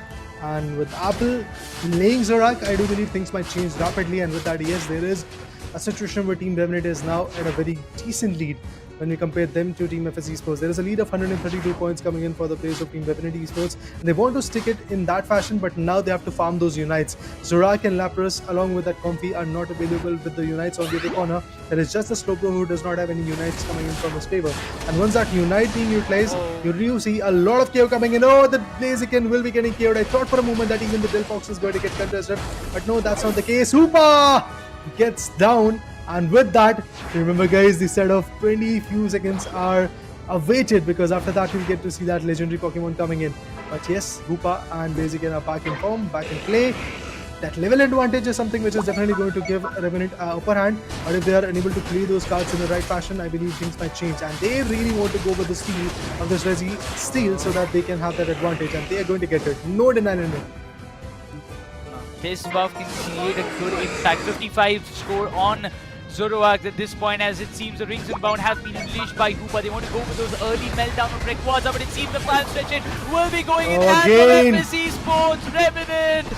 Oh my god, this is a big blunder as the Zoroark goes down. 100 coming from the side of Blaziken, and it seems that Revenant, the dreams are being shattered into pieces by the hands of FSC Sports. The main comeback they have made, the 50 has been denied into Leon. Oh my god, the hopes of Revenant for the India Open 2023 have been crushed. FSC Sports will be walking away with this win. Nicholas, I would like to say just wait a little longer. Maybe things will change. So let's just wait. Let's just see what happens in the next 1 minute. It's going to be a very interesting 1 minute to talk about, to be honest, because we'll get to see a lot of stacking up scenario on the top end. We'll get to see that Hoopa already stacking it off, because that hyperspace holds can once again help them a lot. Umbreon wants to go with the goal, but won't be able to do it because he sees that Hoopa or Swablues are also chasing them out of the equation. But now a complete stacked up situation is going to be there for the bottom lane. I would love to see how that approach is going to be beneficial, because the Leafeon is already getting KO'd, so he won't be able to be effective enough. The Umbreon has to fall back. Oh, another set of 76. What is happening in the base lane goals? And we do see that Blaziken doing phenomenal job of getting few more goals. Another KO will be coming in. Hoopa about to get KO'd, but let's see what happens. Oh, we have Delphox now making an entry. This is done. This is done for Team Revenant Esports. Can't really go for those 400-500 goals coming in right now. And there will be a KO on Zoroark. Not just that, Inside will be getting KO'd by the other EV, that is going to be the Leafeon, the Speedster. The KO streak will be there for Delphox, and it's done, guys. Revenant Esports is now out of the equation. It is going to be Team FSC Sports who is going to be renowned as the team who is going to go straight up into the LAN arena. But Revenant, a hard-fought battle. But to be honest, that slip-off of Rayquaza in every single matchup costed them a lot. In every single match of the match number 2, be it the game 1, be it the game 2 or game 3. Every single time it was Team Revenant Esports who lost the advantage, who lost the momentum in the Legendary Pit. And due to that, it is going to be FS Esports who is going to go there straight up in the lower bracket round number 4, which battle will be there in the LAN arena. I really feel bad for Apple at this moment. Both the matches played on the Zoroark found so much value If you talk about previous match, it was like a 13 knockouts. This time it's 9 knockouts, but still couldn't cross that one margin of line that would have sealed the deal for them to qualify for the LAN. But we have finally got one more team who will be having the slot for the LAN, which will be happening in Delhi. But once again, FSC Sports, the comeback that they made just by securing the Rayquaza once again, it was a tremendous late game that came from their side. Specifically, Delphox instantly, with those fire spin, troubling the Zoroark, stunning him down, and probably also stopping all the players as much as possible with those fire blasts, pushing them away was one of the biggest moves. We could see the damage even Apple did. It's like 72,000, almost like, I would say, Berserk as well as Apple both have almost similar damages in the terms of the points as we see on the screen. Yeah, definitely. I mean, that is a situation where Team Remnant Esports was looking quite good. The amount of damages that they were trying to avail, the amount of pressure that they were trying to make was absolutely amazing. But in the later stages, as I would once again like to add on, that the Rayquaza advantage is where Team Remnant Esports lacks a lot. And that's exactly what happened in this matchup as well. There was no recovery. Kind of interesting for FS Esports' Berserk. And also remember, guys, when, if I'm not wrong, Zoroark got KO'd at that point, and also when the Rayquaza advantage was stolen by the hands of FS Esports, at that point there was not even a single guy who was actually at level 14 or level 13 coming in from FS Esports. There was a serious level buff coming in from Remnant Esports, but still they lost. They still lost the control, they still got KO'd, and the Rings Unbound was absolutely phenomenal at that point, and due to that, yes, we do see a very impressive performance coming in from FS Esports. And now FS Esports, well, they are going to retain their title of being a LAN qualified team, and be it a situation of a winner's bracket or a loser's bracket, Team FS Esports is once again looking forward to fight against Forge Legacy if they are able to beat True Gravity in the later stages when the LAN is there on 18th, if I'm not wrong. Important dates, important matches upcoming for FS Esports as well. But still, if you just talk about the graph, Revenant, they had a superb control till the 8th minute until those scores start coming in from the side of FS Esports just after they secure those, I would say, the Rayquaza. Those big scores helped them so much in climbing the ladder and make it up to 642. But we'll have a look on the highlights of what happened. We'll have a small recap of this very match, because this was definitely a kind of roller coaster that every PU fan will be enjoying. Starting it off with Zoroark's beautiful KOs and the amount of value he was putting up on the table, trying to getting all those KOs, pushing FS Esports so back in the game that it seemed to be that no, this is not the way that FS Esports will be able to step in again and again. A very important match for both the teams. And eventually it was FS Esports. Look at their domination. Initially, I'm talking about Team Remnant Esports for now. That their domination was there for the initial few, like 10 minutes, for 8 minutes, 7 to 8 minutes to be honest. It was all over Team Remnant Esports. Every angle that we talk about, be the top lane or the mid lane or the legendary where the Albanian swap boosts were there, it was Team Remnant Esports. But all of a sudden, Delphox decided to go ham. And eventually with those fire spins and also the fireworks that were working, the Unite being dumped, multiple units to be honest being dumped in the later stages in the final stretch, it was the particular team known as Team FS Esports who was able to be the best. But now, talking about the player of the game, it is going to be Berserk, who played Chandelier, and with that rating of 80 and eventually score of 100 that he was able to dump, 5 knockouts and 5 assists, and 72,000 is going to be the right amount of damage that he was able to dish out, was absolutely amazing. But if you talk about Berserk, yes, his speedster's approach was absolutely amazing, so I feel that Leafeon could have been very valuable from his corner as well. Every time, if you talk about FS Esports, they were the ones to play in the late game, always trying to contradict every other move that's coming from the side of Revenant, specifically in the final stretch fight. I don't know why, but Revenant seems to be lost in the final stretch fight, because when you knew that FS Esports, they will be focusing on Rayquaza, they could not manage to get the KOs on the right time, and eventually everybody hopped in and found the value that they wanted. That's the result of why FS Esports, they are in this stage, why they have qualified for the next round, while Revenant will be just walking away from this tournament. Another big blow towards their side, because it seems we are seeing big names being swept away. It was SATL at first, then we are seeing Revenant now. I really hope that we don't see FS going out from this kind of tournament in the upcoming rounds, because there's still a long way to go before the grand finals. The lower bracket round 4, then the lower bracket finals, then we'll be going to the grand finals in the very stage. But now we will be taking a very short break, and we will be coming up with the last and the final BO3 series onto the other side. So stay with us and keep supporting.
Welcome back after a wonderful game for our LAN finalists who are heading their way. Necros, I know behind the scenes there's been a lot going on, but on the scenes as well, because it's been somewhat of a love-hate relationship going on all across the boards.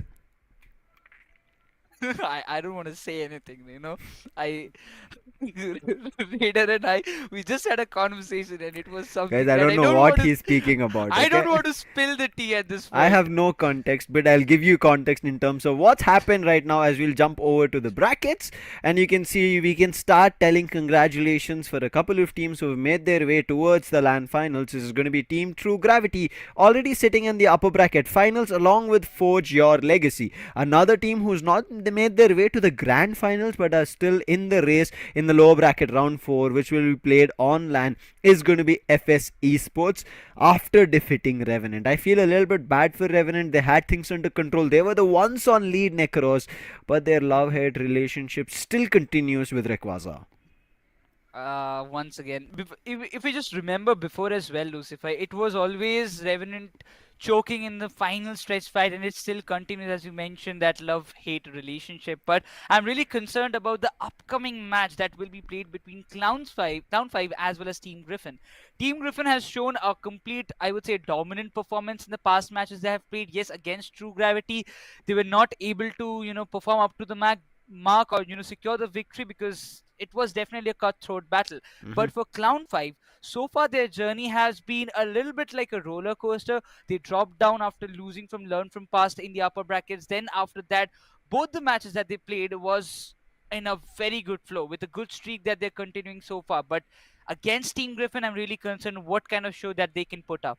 I think one player to watch out from Clown5 is going to be Sings. He's been exceptionally well. Along with him, Legion, Joy, it's OK Babu and Obito. Team Griffin, not the likeliest journey, but they did confuse us, right? Where we thought they were the ones who were the upper bracket finalists. They used their Pokemons really well, also put us in a daze, but it was actually Team True Gravity who stole that show and did make their move towards the upper bracket finals. And I'm pretty sure Team Griffin are not going to be happy about that. The players are ready, they're looking forward to it. Snowy and Ghul, let's jump into the draft phase and see if their preparation is going to be enough for today. But this game in itself, right, Necros, we have a firepower of a players in terms of their rosters as well as their play style. So both Clown5 as well as Team Griffin are teams to watch out for, and also the teams who might end up in the grand finals. Right as now the ban phase, we see an Inteleon as well as a Zacian. Again, these have been the standard default bans so far. If not an Inteleon, it's going to be a Mew. So right now no Inteleon means there is going to be Mew in action.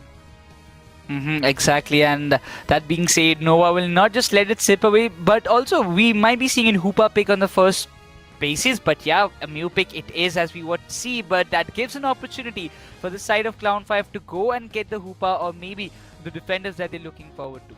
I think it can be a double defender lineup coming towards the side of Team Clown5. Griffin as of now, because they've picked up a ranged attacker, they might go for a double ranged attacker. As you did mention, the Hoopa is going to be coming in from Bavu along with Joy picking up a Slowbro. Ghoul, in the meantime, we've seen him all times when Leafeon is there, he's going to pick that. In these recent times we did see Zoroark. I would have thought Ghoul might have switched to it, but again we still know that Ghoul on Leafeon, there is no counter moves in terms of breaking that combo. But in Zoroark, there are those combos which can be broken in case of stun. But Nova, he also brings in a Blaziken, and we've known Blaziken is super crucial, especially on that attack weight stacking, and we saw one game just because of that a team won. Now, can that happen or not? We're going to wait and watch. The next two picks coming in is going to be Obito. As I did mention, it should be a double defender composition coming in from Clown5. They bring in a Lapras, and then there is Pikachu. Pikachu did work out. We did see Vixion picking it out from Gravity, so I think this is going to be a wise choice as well, as we'd see it today coming in from none other than Clown5. That being said, also we see Snowy and Mikey going for that Umbreon, and the Clefable pick should be there, and the final two picks have already arrived, but looking forward to see what Sings will be picking this time, because he has been very much dominant on the Leafeon. I mean, so far in the India Open 2023, he's having that most number of KOs in a single match, that is 24 in his name. But that being said, Sings will be going with that Venusaur, it seems, and he will be just going, trying for the secures with that Solar Beam and maybe the Giga Drain, the Sludge Bomb or the Giga Drain. Let's see what he's just going with that. I think it should be a Petal Dance coming through because there's the Maybe. Rapid Fire Scarf as well. Let's see how it works out. We finally see the attack weight coming in from Ghoul on none other than Leafeon, but there's no stack build coming in from Blaziken on Snowy. Snowy says he doesn't need it. I'm just looking at the other player Pokemon choices as well in terms of the held items. Doesn't seem to be a stack coming through at all in its entirety for the side of Clown 5. Let's see how this functions as of now. I did already mention Sinks is going to be a player to watch out, but with a Pikachu also coming in, another player and a Pokemon to watch out, especially on the movesets. Recent times we are seeing not the Electro Ball or the Wall Tackle being used. They're going in for those Thunders. I hope it works out really well because Thunder also does damage and stun the Pokemon, make their movement speed also slow. So that's something to trouble people as of now, and I thought a double range attacker would be the way to go for the side of Griffin, but they decide to have all the roles of Pokemon Unite in their fray, and let's see how it functions. Now no stacking coming through other than Cool, so it is going to be very interesting. And Snowy, he loves to play aggressive. Let's see if he's going to be assisted or supported because of his aggressiveness. The Blaziken has to make a lot of difference, and I'm still looking forward to see that kind of combination, because if you talk about Venusaur, yes, we saw that Rapid Fire Scarf being picked, so there might be a chance we will be seeing that Petal Dance and the Giga Drain combination coming up from him, but these days we are seeing a lot of changes. Like sometimes it's like the Solar Beam and the Sludge Bomb coming into the play. Sometimes or the majority of the times we are also seeing Giga Drain and the Solar Beam, because I just if I remember that I saw it one time. But once again, that being said, let's just see what this BO3 series has to offer for us as an audience, as both the teams take the start of the very first match in the series. While King Griffin versus Clown 5 takes place, one team will move upwards to the next phase or the next stage. That one team will just walk away with all the bragging rights that they have earned so far. Mid path, it's going to be the Torchic to evolve to Blaziken, but there's an intervention. It does not go for a steal from that Hoopa as of now. Snowy comfortably does take it, but his evolution to level 4 might be put under trouble. But as of now, Babu is just chasing him in that mid path. On the other end, the Bulbasaur as of now without any trouble should be evolving to Ivysaur. Ghoul in the meantime a little bit trouble, Electrovab as well as Water Gun coming towards his end. Nothing much to be worried about as it does not go away. In the meantime, looks like Babu has forced the Torchic away, and Babu might just look forward to stealing this red buff for himself on the Excavalier, but I'm not too sure if it happens. Joy in the meantime just acting as a distraction to make sure they're able to steal the wild Pokemon's experience and Aeon's energy, but that doesn't happen. Finally, right now Snowy gets some assistance, making sure that the red buff is not stolen, but Babu is not giving up. He's also using the tactics of getting himself a Citrus Berry, not for long. Finally the big Solar Beam comes and Illusion finds the pick. Important early KOs, and I would say those level up that is required from both of them. But yes, again, that Solar Beam creating a lot of impact. Slap resist, he's tanking a lot of damage for himself. But it seems again that Koopa will play a very X-Factor. Umbreon is there trying to steal or invade the jungles of Clown 5 at this point, because it seems that Nova is much more interested, while Koopa as well as the Ivysaur is trying to stop him out, and the High Speed Soul helps beat Ivysaur to make a fallback, but Clayfable comes into the rescue, and those steals will be getting secured by the side of King Griffin. Griffin have just barely the double amount of lead compared to the sides of Clown 5. Surf, big time damage, but there's already Mikey with the Moonlight, therefore Ghoul will not be taken down. They're still trying their best. Again, another Surf being used, but no assistance for Joy to find that KO, therefore he has to retreat back. Ghoul will also try to move to his home goal zone to grab a Citrus Berry. And Snowy right now making his way to the top path will be joined with none other than Mew. As of now, it seems like there's a lot of neutral rather than a fight, but finally, as we talk about fight, Clown 5 forces it towards the bottom path, but Joy, he uses the Hyperspace Hole, gets a full heal, and right now, grabbing the players from the side of Griffin, find the Umbreon, they want the Leafeon as well badly, and Joy, he's ready for it. His Surf misses it, and the Flux Zone speed helps Leafeon to run away. In the meantime, a quick run coming in from Mikey to help his teammates out, but his teammates are not there in the goal zone, therefore he ends up faltering, and right now, Blaziken moves in, the fully evolved Blaziken, but it was a little bit tad too late, does have the overheat, tried his best, but that was only to grab the wild Pokemon, not the opponents. This time even that Blaziken could have made a difference, but Pikachu was in a good time as it seems. Nova trying to just not let this bunny slip away, but this time think it happened the way they wanted it to be. But still, those hyperspace hole helping in buying a lot of time as it seems. Griffin, they want to melt this Registeel as fast as possible. Umbreon has to be the one responsible to tank all the damage and stop the invasion of Clown 5 in this Registeel meltdown. And instant the Solar Blade points comes and Slowbro goes down, and instantly a lot of Unites being committed. This have found a lot of value. But that being said, I believe this Registeel will be going in the favor of Clown 5, and yes, it is, and they found a lot of value in the bottom lane. I think the bottom path hold that Clown5 have is undeniable. Team Griffin, they're facing a lot of trouble. They lose to a KO streak coming through. Illusion moves in, but is a little bit tad too late. There's already a goal coming in from Sinks. Also, just a bare dunk coming through, but a nice move in. They take down Sinks. That was a crucial KO on the Venusaur. Now they're trying to chase another. Pikachu also goes down. That's going to be a 2 KO streak, and they are looking forward to taking down Joy. Joy is not going to be easy. He's a tank. In the meantime, they're also scoring, disrespecting where he is, and then we see the overdunk of 40 coming in. But in the meantime, countering that 40, there's a 30 dunk coming in, and Clown5 still retain the lead at 124. Now they will be focusing on the top lane as Lapras seems to be, tanking a lot of damage against Blaziken, and he needs a lot of support. So Obita has been, stopping Blaziken from scoring for a very longer period of time, and the Regility will play a very major X factor. For Griffin, it's going to be very crucial because they've already lost the bottom objective from their side, and Lapras might be there for the final hit because it seems everybody is here to push Team Griffin back into the goal zone. But the Solar Blade points might just come in. The Unite being committed by Venusaur finds a lot of value. Cliffle goes down. The Solar Beam does a lot of damage to Lapras, but still it was unable to stop him as Pikachu also finds a KO streak for himself, and that's the tier 1 goal zone going down once again. Team Griffin seems to be struggling a lot on the top lane as well. Yeah, I think Clown5, especially playing with Bawu on that Hoopa, has been incredible. With the Snarl tried to move in the Umbreon, nor does he find any value. He tried to hold off the Pikachu, but went for a steal. Does get the steal with the help of his teammates as well, but he has to make sure his teammates survive. Venusaur is not letting that happen. Now uses foul play to try and stall them and stun them, but before that the Hoopa swoops in with a Phantom Force, finds the KO. Pikachu finds one on Cliffable, and that is Clown5 getting things under control. Even though they lost the Regieleki, they have not lost the tier 1 on the top path. They're not letting any players go, but Blaziken, he's in the tall grasses. He might just swoop in, going in for a 29. He does secure the 29, and now we'll get Team Griffin back on lead at 182, but he's not going to survive. He's trying his best to fight with Fire Kick, and his teammate helps. The big long range Solar Beam finds the KO, but Blaziken almost about to retreat. He decides to fight again, and that's where the blunder happens, and Clown5 get back control.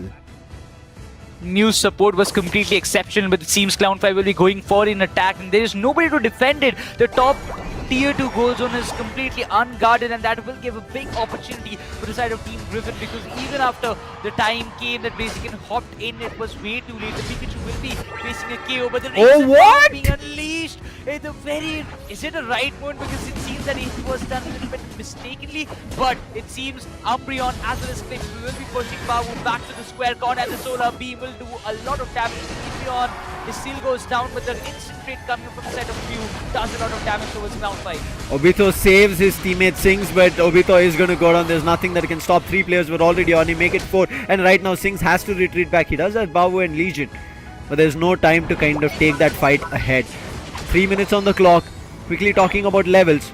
Right as now, level doesn't seem to be a big lead coming in from Clown5. Yes, they do have a player on level 13 that can be the advantage, but majority of the players on Griffin are at level 12 compared to the players on Clown5, where all of them are looking at level 11 and also 1 on 10. Something to be looked after, but right now look at Griffin to turn things around. They're quickly jumping on the Regirock on the bottom, but there is already a Joy here with the Surf to steal it, along with Pikachu on the Thunder also steals. Commits the Unite as well, along with that finds a KO on Cliffable. Now there should be another one on the Umbreon. Nova also goes down. Mew along with it to find a 3 KO streak, and Clown5, they always turn things around and they do it again.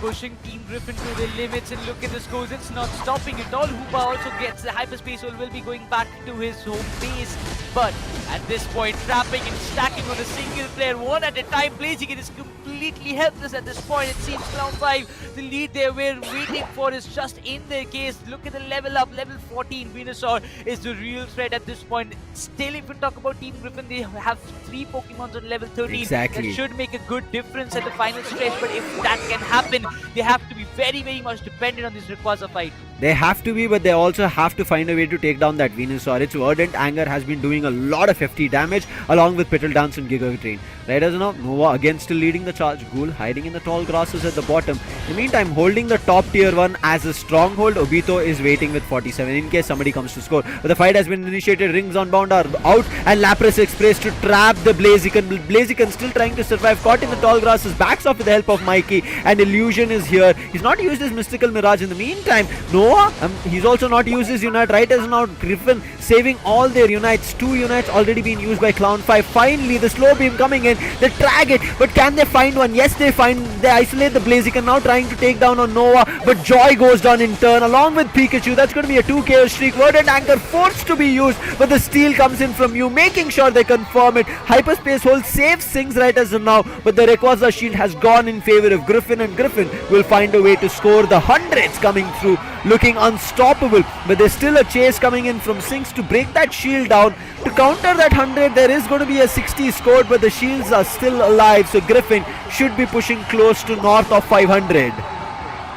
This was definitely a kind of final stretch that they wanted, that 3 Pokemons on level 30. Now, I might say they've turned out to be a very exceptional game changer for the side of Team Griffin, but if you just look at Hoopa, he's using the hyperspace hole, trying to find as much as value as possible on the top lane, or maybe trying to get those scores done. It's still not done because Lapras Express being activated. They want to go for the big scores. Clown 5 will be pushing hard on the tier B, while it's Leafeon only slowly trying to defend it as much as possible because the backup arrives. Leafeon gets a kill, then this should be a goal. It's a going 64 from the side of Lapras. They want to make it close enough for the goal zone as we take it down. The rings inbound comes into the question. A lot of Unites being committed, but it seems Team Griffin, they will just hold their stores right here, right now. It's Clown 5, even after having such a drastic difference control over all the entire match of Tear Sky Ruins. It's Team Griffin who takes this first win away from them. That's gonna hurt. They got close to 400, but the score, as I said, they pushed north of 500. That's where it caused trouble. But you can see knockouts coming in. Sinks has 9, coming to Legion he has 8, and assist has been just exceptional. Joy with 14, Babu with 11, Legion also has 8 assists, Obito has 8 assists coming through. On the other end, Griffin, it's all of them kind of keeping their calm rather than kind of having multiple fights, and especially I think Clown 5 kind of tracking on Snowy, using the slow beam from Joy and using their Unite super early. That's where I think Griffin got control of things. Griffin dodged all of those Unites in the early game. Yes, Snowy got connected with the slow beam from Joy, but Ghoul and everybody else moved in from the backlines. Moonlight Prance as well coming in, and Illusions, I think Unite usage along with Solar Beams or Electro Ball was just exceptional to find those last hits and secures, and that's where Griffin took advantage of things, whereas Clown 5 started losing their squishy Pokemons, especially when Ghoul made a move from the back ends to invade the backline. Legion and Sinks were instantly taken down. If Legion and Sinks survived, maybe this game could have still been favorable for Clown 5. Damage output, as you can see towards the end, Snowy just capitalized 78,000, Illusion as well 64. Ghoul has been fantastic with 78, and Mikey, his fantastic healing to save Snowy in the early final stretch fight, and then towards the end, maybe he did not save, but he saved his teammates from going down, especially Nova, right? Nova used his Moonlight Prance, was a little bit lower, but then got back into the game. However, I think Clown 5 had an exceptional start, a great game till 8-minute mark. Well, a little bit of a fumble at the final stretch, and Griffin take it home. You just can't make any errors, that too in front of those experienced players when you have it. But I have to give a lot of credits or brags to the side of Clown 5 for putting so much efforts and pushing Team Griffin to their limits in the entirety of the game, not allowing Goal or Illusion or anybody of them to just do whatever they feel like. Because if you see, every time we were seeing the players, specifically the Blaziken and Umbreon, if you talk about Leafeon getting KO'd, it was only because every time Clown 5 was, they were stacking on a single player, making sure that that one player doesn't slip away from that KO scenario. But once again, talking about the graph, it was all over like a 50-50 kind of battle. Both of them were contesting very hard till the Rayquaza fight came in.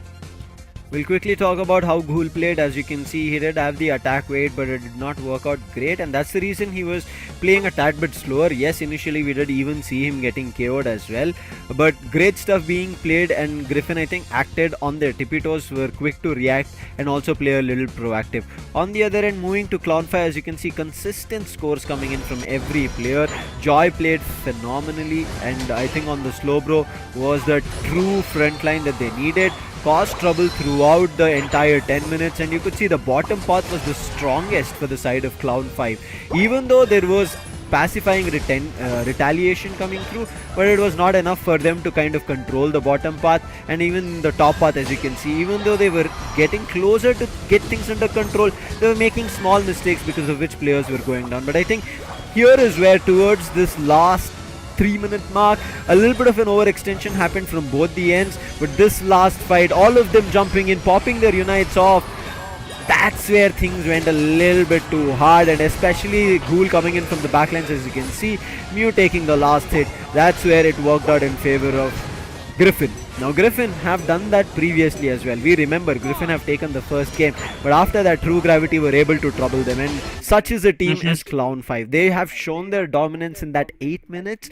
but it was the final stretch, and final stretch has not been easy or supportive for any team. Therefore you have to play smart, and Ghoul played smart at the last fight. That's the reason he's going to be the player of the game here, with Leafeon, 7 knockouts, 2 assists, 86 rating coming through, along with 78,000 damage. Exactly, and that's how, the difference was made in the very final fight. Even though there was not much of control for the side of Team Griffin, that could have been told by just the stats that we saw. The amount of KOs was not equals to how much Clown5 pulled off, but what always matters is how you win the match. So already we can just see in this PO3 series, Team Griffin does have a 1-0 lead, but have to give credits, because if the Leafeon again falls in the hand of Ghoul for the next match, which I really believe it will not be allowed by the side of Team Clown5, because they will be having the first pick this time. So if that happens, I really wonder what Ghoul is going to make, or how much value can Ghoul come up with, because yes, if anyhow another Pokemon it can be, I would be expecting another Speedster, maybe a Zoroark on Ghoul.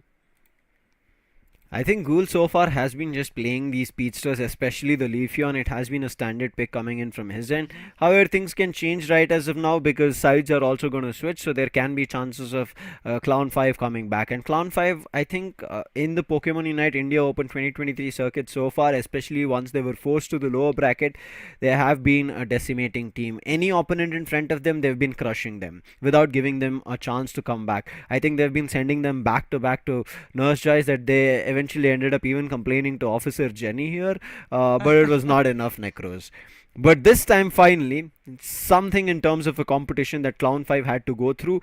Their game did not work through, and right now they have to figure out, can they get a comeback chance? Because Griffin, I'm pretty sure, as we spoke about it earlier, right, them getting pushed down to this lower bracket, I'm pretty sure they did not anticipate of how that final stretch fight that they lost. And this time it was again the final stretch. They got the last hit because of the Mew, and it was the basic attack, boosted basic attack, which connected with none other than Rayquaza, and from there they got the Rayquaza shields. Now they have played and won that first game here in the best of 3, so they do have a point lead to close the series out in a 2-0 fashion. But I'm pretty sure Clown5 will not let them walk away so easily, and we spoke about it. Clown5 are going to be super aggressive.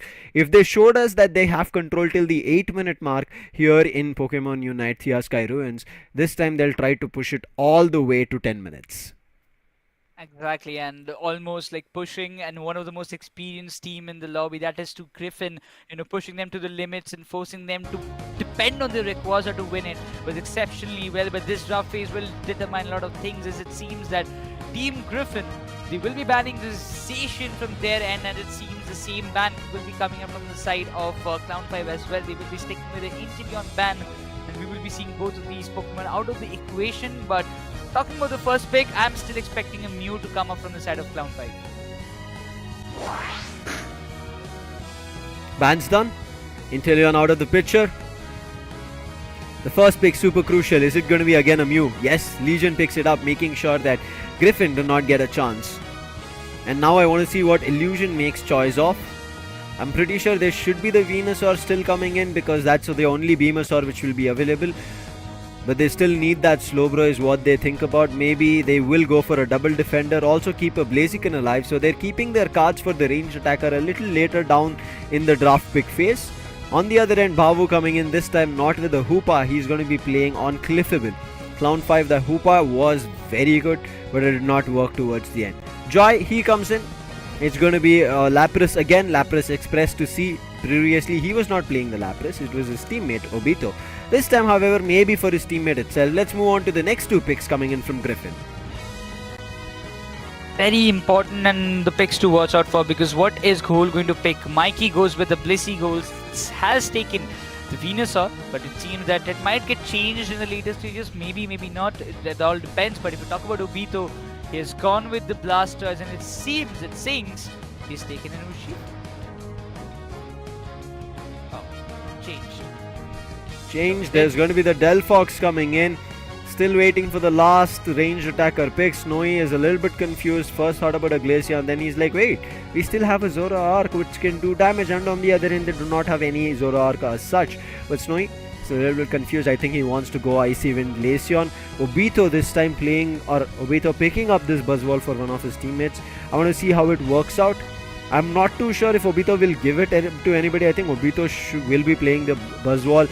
Joy will stick on to the defender because that's his role on the other end as well in this preparation phase.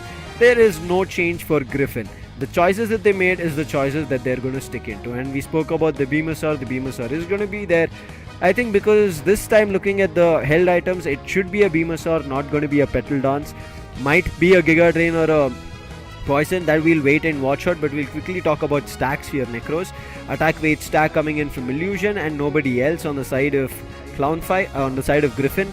Coming to Clown 5, it is going to be Obito, the only person with the stack as well, but there are going to be two energy amplifiers, one on Sings, on the Delphox, and Venusaur having one as such as well. Now this is definitely going to be a battle for the long range attack, as it seems a Solar Beam against a Solar Beam, and again those Fire Blast and those Rapid Spin, the Fire Spin might just be a good counter towards Blaziken or maybe any other, but it seems the Glaceon has to do a lot of damage this time in Snowy.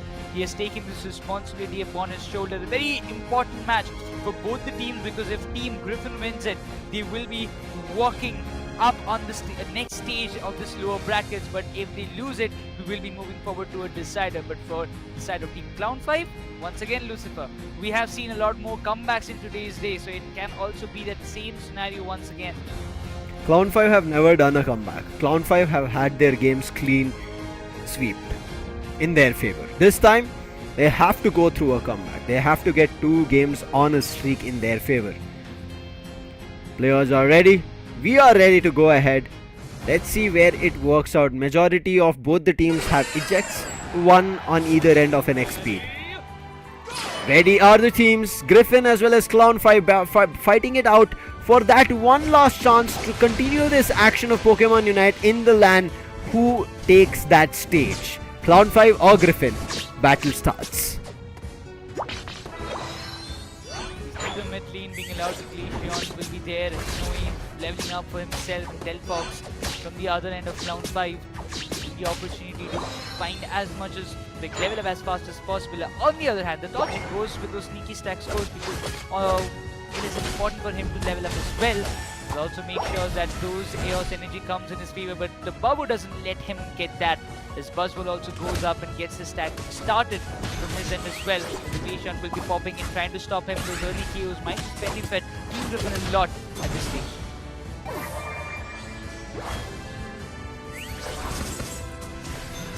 Let's see this fight towards Snowy. He has evolved Icy Wind on the ready. He used it already once, but Sings on level 5 is out. Will-O-Wisp, great hit coming through, but still because the level difference is of just 1, it's not going to be finding an easy KO for now.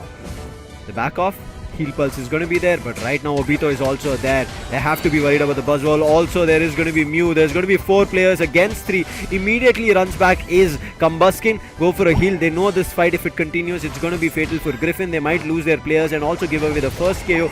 They let them score, but Combuskin is still trying to move in for a kick and try to stall them. Snowy also, he's also on level 5. There can be a chance with the Will-O-Wisp coming in from Delphox, as well as Clown 5's intention of being disciplined. Back off, and the top 5 fight does not continue. We see the type of contention Clown5 they're trying to pull off, but that seems that Lapras is not being allowed to go for those early scores, that's for sure. Buzzwole on the top lane seems to be alone trying to fight it out, while Team Griffin they're still continuing with those small scores that they want to put up a show as, but still those serves they're just pushing away Lapras and even securing those white Pokemon and securing this Chaos energy for himself, as the Glaceon has been finally taken down with Mew. Stacks for the all-rounders are going to be super crucial. As of now, I do not see a lot of stacking coming in from especially the Blaziken. I could see a couple of them being done from Buzzwole. Finding the first KO, Clown5. They move into the bottom path. They send one back. Now they're looking forward to getting a score in, but Nova on the Slowbro is trying to survive. Gets a Citrus Berry before they could find a KO, and himself is ready and he'll force the players back. And Clown5 have to retreat again back to their goal zone and wait for the Altaria and Swablu and also more wild Pokemons, and the wild Pokemons are out. Oh, look at this. Illusion is not letting Buzzwole take any of those, but still Buzzwole, if you talk about, he manages to give a lot of damage, forces him to just back off and get the Citrus Berry, but 5 more seconds for both the Regis to spawn, and this is going to be very interesting because Team Lapras is there on the bottom trying to find some good values. Buzzwole as well as the Blaziken will be there, and for support the Mew arrives. That means Team Clown5 they want to have a good control over the top lane, but for Blaziken who is not even involved with his fantasy, it could be very problematic, and that down he goes, as given an opportunity for Clown5 to put up a good score on the top tier 1 goal. So Snowy and Ghoul, they have started already the Registeel, and without letting any players of Clown5 get closer, they will be securing it as well. No steals on the hand, and I think the force coming in, especially from Mikey as well as Nova, to keep them at bay in their home goal zone or tier 1 of bottom path worked out really well. But still, trying to initiate a bottom path fight here, Clown5. Unites are out from 2 of their players, Buzzwole as well as Mew. On the other end, 2 Unites are also out coming in from Griffin, both on Glaceon as well as Blaziken. But I feel like Buzzwole's Unite is going to be super crucial. They have to time it perfectly. Blaziken's Unite, however, it's just about switching into the fighting form.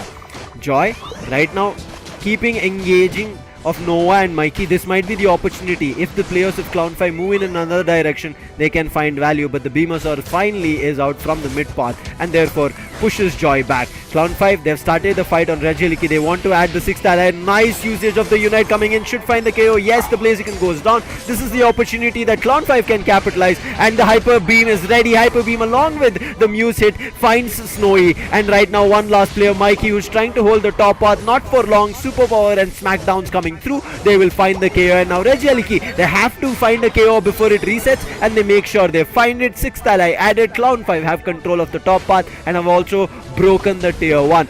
Goal difference 112 to 28, but oh, Blaziken again makes a mistake of swooping into a fight and falls into a trap of 4 people ready to fight him. The Buzzwole is just going berserk at this point. There is no stopping him with those Smackdown at this point.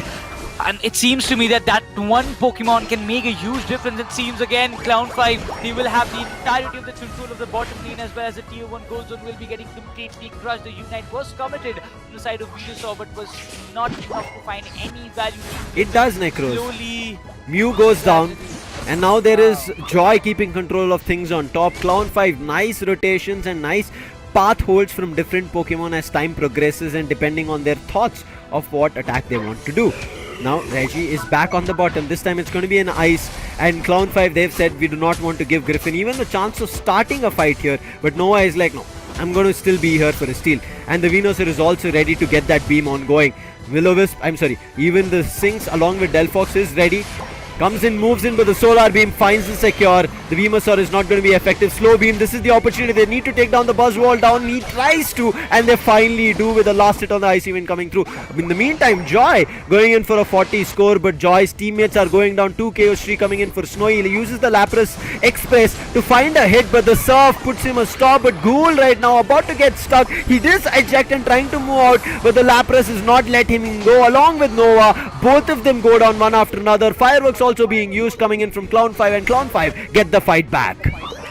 the amount of control that they have at this point in the bottom lane as well, it's looking very, very much dominating. They invaded the jungle of Team Griffin, not letting them getting those buffs for themselves. The solar beam is just being so much damaging at this point. Mew is just causing so much trouble. The Venusaur comes into the question but still cannot find.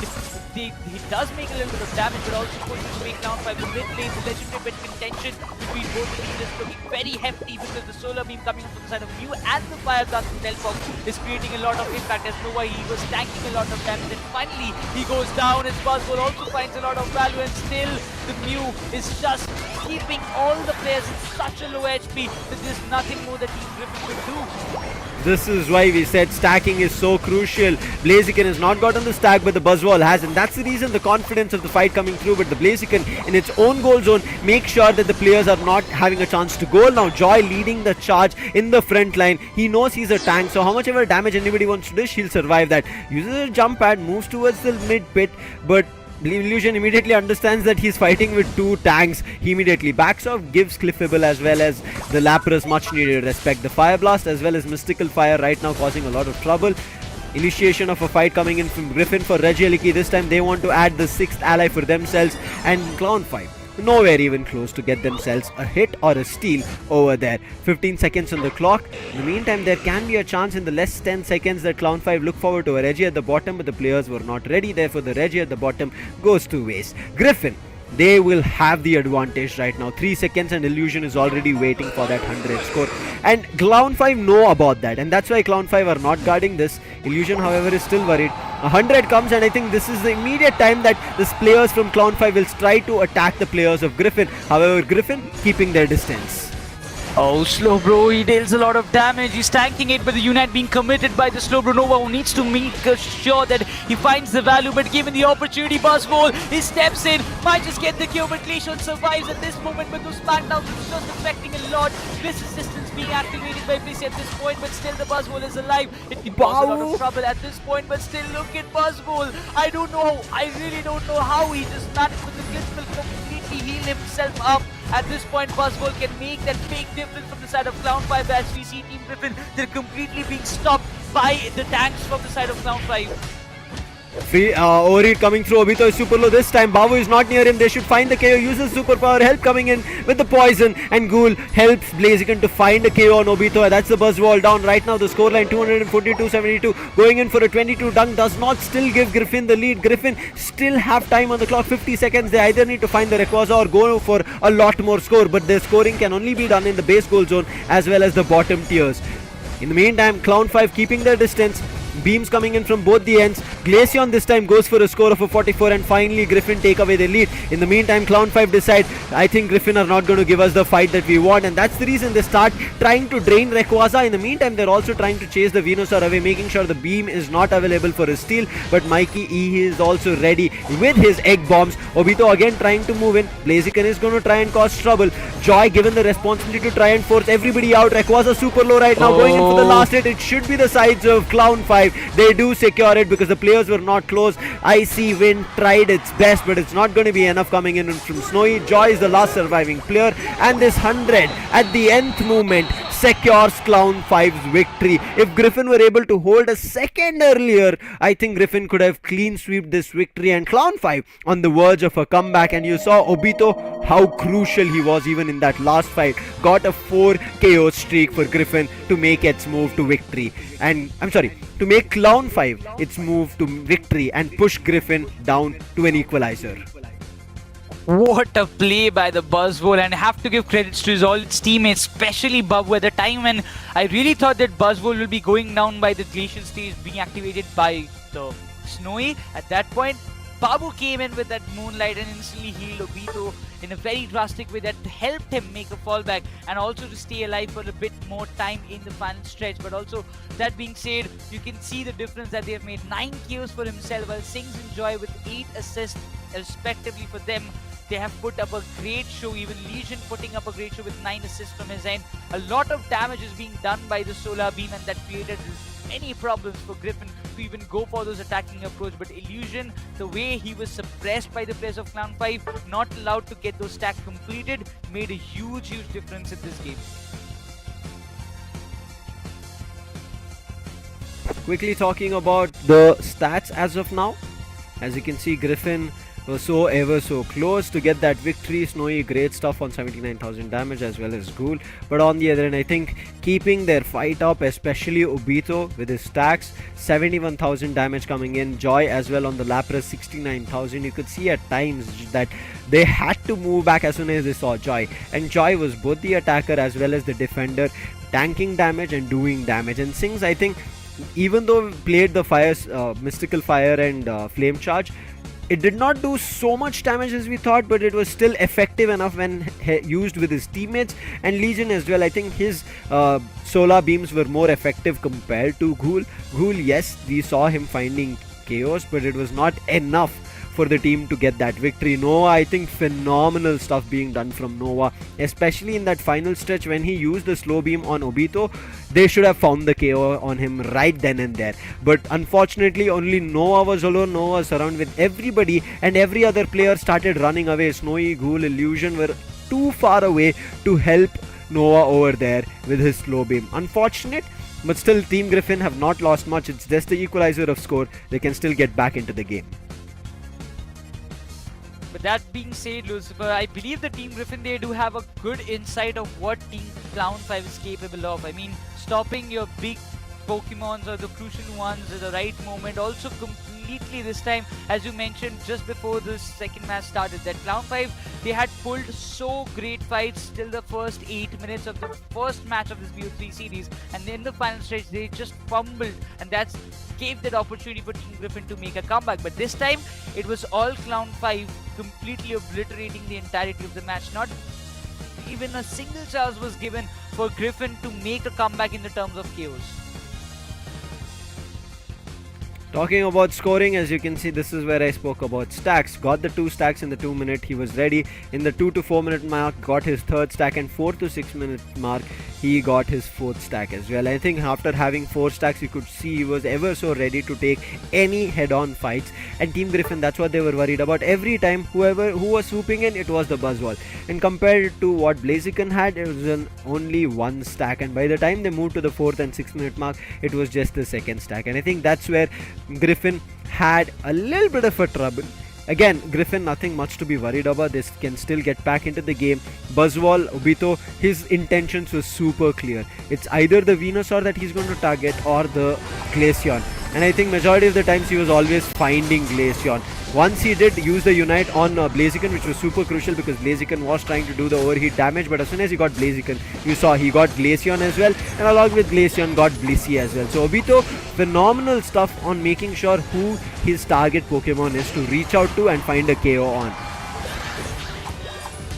Every time we were seeing that Cloud 5 were having an approach towards one side, but this fight, definitely this point, I really thought that Obito will be going down no matter what, but that's MVP Babu over there. He's finally able to put him to the rest, but this final stretch of the Rayquaza fight was definitely worth watching because the amount of, I would say, efforts being put up by both the teams was really phenomenal, but Clown 5 were definitely on the top, and no doubt, no cap, Obito is going to be the player of the game. Has to be. 85 rating, 85 score, 9 knockouts, 5 assists. But it's all about the fights that he took and the damage he dealt. 71,000 damage coming through. Now again, this is the reason that we spoke about it. Even in the last final stretch you saw, as soon as he saw Glaceon, he immediately used his Volt Swarm on him, united, and then just jumped. Look forward to finding a KO. Yes, there were counters. Many other players also jumped in. Even the Blissey came in. Egg Bomb started to annoy him. And then you saw Bavo also swooped in. He's like, hey, you guys are ganging up. I also have my teammates. And then everybody started moving in, ganged up, made sure that Obito survived. And Obito, before going down, didn't even find a KO. And that's what tells us, right? Very well played were the players of Clown 5. I think their communication in this game especially was just on point, even in the final stretch. And as we mentioned, right, last time they were able to pull it off till the 8 minute mark. This time they said they'll go all in, and they did. They found KOs, put everybody down. Obito himself got a 4 KO streak coming towards to the end. Snowy tried his best. I think he got 2 KO streaks 2 times. But again, it's not a solo game coming through, right? With Obito, there was Joy as well, who was helping out, making sure that he tanks up the damage and is not always responsible to KO. And from the backlines, there are always that Mew. And we have talked about beams coming through, and especially Mew, which has been a very crucial Pokemon in the recent times. Exactly. That so solar beams always affects in a very heavy, deals a very heavy damage towards the opponents. When in a comparison, I would say the Venusaur came into the question to find maybe an alternative or a kind of substitute for the Muse solar beams, but it was not enough to bring down the Pokemons of Clown 5. I mean, they were dealing damage, but most of the times the Venusaur, or maybe say the Venusaur, was not able to find a lot of value as compared to what Mew was doing. Game's done. It's time for the last and the final game to decide who our fourth LAN contestant is going to be. Two teams are sitting in the upper bracket finals. Now two teams are going to make their way to lower bracket round 4. Who those two teams are still under contention and question, and whether it's Griffin or Clown 5. As I said, this is going to be a super interesting game and a super aggressive game. So I'm still wondering who has the likeliest of chances. I think especially after that previous game, both Clown 5 as well as Griffin, they're not out of the race. Even Griffin gave a fight till the end. I think it was just basis on their roles of the Pokemons that they picked. The double range attacker was good, but I think in terms of synergy and sync, that's where I think there was a little bit of an issue. Therefore, Griffin were unable to keep control of things. However, towards the end, even though they got their synergy back in, it was all Obito. I think he annoyed the hell out of the players of Griffin. So now Griffin will look forward to doing something different on Obito. And if Obito sticks to the Buzzwole or any other all-rounder, he can still cause a lot of trouble, Necros. Exactly. After seeing that kind of performance, I would just suggest Obito to play on all-rounder rather than playing on defender. I mean, the amount of value he can convert being on Buzzwole, just imagine if he just goes on with Buzzwole once again, it can be a big threat, because already in both the matches we can see if there is a percentage bar between both the teams of which team actually dominated the most, it will be Clown 5, no matter what we just say, because first match, almost like 80% of the match was completely dominated by Clown 5. The final stretch, it was a little fumble. That's why Griffin managed to, get that win in their favor. Second match, it was 100% domination coming in from the side of Clown 5, as it seemed to me, because there was no margin of errors coming from their end to even give a small loophole to the side of Team Griffin to make or capitalize on it. In the third match, it can also turn out to be in the same way, just by seeing one of the most experienced players facing so much trouble in front of the new lads. It's just telling us that the new upcoming players, they have got so many things to show us. I think it's always about that. It's all about evolution, right? Even in Pokemon, that's how it is about. In case your Pokemons do evolve, it has better stats. That's how Pokemon in general has, I think, over the decades made its journey. Whether you have been a Pokemon fanatic who's been watching it from series, or you've gotten into different various titles of Pokemon, whether it be even the card games coming through. So I think stats, yes, in terms of being an evolved Pokemon has better, but we have still seen, especially for the people who have watched series, we've seen that Pokemons who have not evolved also still have better stats. That's because of the training that the trainers put them through, and also the level that they have make it a high level Pokemon. And I think that's all about that.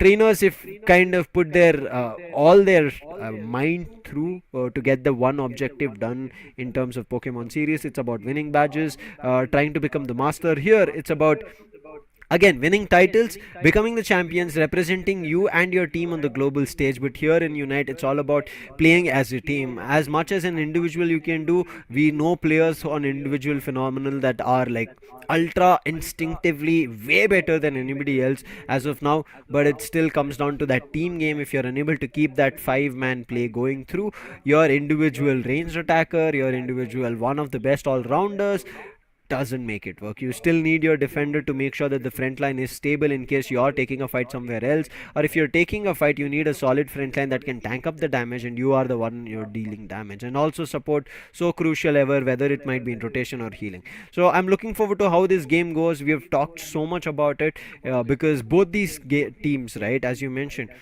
Team Griffin coming in from various different lineups, they made this way through, and right now playing in Griffin. On the other end, for Clown 5, as you said, we have newer faces. We have faces who have played their parts in previous India Open or World Regional qualifiers, but did not go so far. But this time, they have pushed so far that they've made their way almost out of the qualifiers, and right now making their way towards the LAN finals. Whether they make it or not, is still going to be a big question. As we start and move to the draft phase, our questions are going to be answered. But if I ask you which has been a troubling Pokemon for side of Griffin that they have to look forward to either banning or snatching it away from Clown 5? I would still say Mew ban should be coming up, because the way the Mew, those solar beams still impacted. Not just, I wouldn't say he was not able to get a lot of KOs, but the amount of assist he did, like we could have seen 9 to 10 assists coming out from the side of Mew. He was just doing so much damage and making it easier for Buzzwole to even go up front, get the KOs for himself, was I would say the major factor that helped Clown 5 in ensuring their victory, but also troubling the side of Team Griffin a lot. Dropping down to so low HP was definitely something that they have to look out for, but this draft phase will clear out everything. I'm really expecting a new ban, but it seems that Team Griffin, as they will be having the first pick, they will be going up with that Mew itself, because Illusion will just not let it slip away from his hands. Yeah, super crucial is Mew these recent times. But I feel like one thing that even Griffin have to watch out for is making sure that Clown 5 do not get their stacks in. That's where I've always looked forward to, especially in this India Open. Any team that doesn't get their stack in, that team is about to lose that game. Whether it's the series, whether it's that one particular game, I've seen it throughout and it feels like stacking is going to be crucial. Ghoul immediately had the chance of picking the first Pokemon, and for Illusion, or whether for himself, they both play really well on Mew. They get the Mew on lock. In the other end, it's Babu back on Cliffable. Phenomenal stuff that we saw just in the second game. Joy as well moves back into the Slowbro, so there can be chances of that double defender role coming through. Mikey this time gets a chance of Hoopa, make sure that he gets it for himself rather than giving it away, and Nova moves back to the Umbreon. Important to pick even Legion. Is he going? No, I was really surprised that he was going for a 90s pick, because yes, it had worked from the past, but I really believe that going and sticking with your best picks should be there, and we see Leafeon going and playing on the attack with. So this time we'll be seeing that two of the players, especially Obito and Illusion, both of them will have a stack build for themselves, and the last two picks coming up from the side of Team Griffin will be very important. Snowy and Illusion, what are they looking up to? Snowy is going for the Chandelier, while Illusion, he picks up the AG Slash to bring a little bit of change in taste in their composition.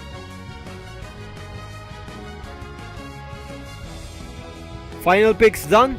Sings comes in with none other than the Venusaur. The first game also it was the same, this time is also going to be the same. But Snowy, he's made the change. I'm really liking the play writers now as he's moved to Chandelier. Illusion, he gets back to Mew for himself. Ghoul will play on Aegislash. I remember him playing on this Aegislash against True Gravity as well. I think the game was super close, so they can again do that. Double defender is what I thought for Clown 5. It doesn't seem to be the case. They bring a Speedster in as Legion decides to play on Leafeon and Ghoul doesn't. Quick change, it is going to be Sings who plays on the Leafeon, and Legion takes up none other than Venusaur. Quickly talking about stacks, there's a 2 stacking Pokemon coming in from Obito as well as Sings on Buzzwole as well as Leafeon. On the other end, it doesn't seem to be that anybody wanted to have any stacks for the side of Griffin. Griffin from the get-go can just fight, put down their damage, and especially what I spoke about, not letting players from Clown 5 get their stacks in.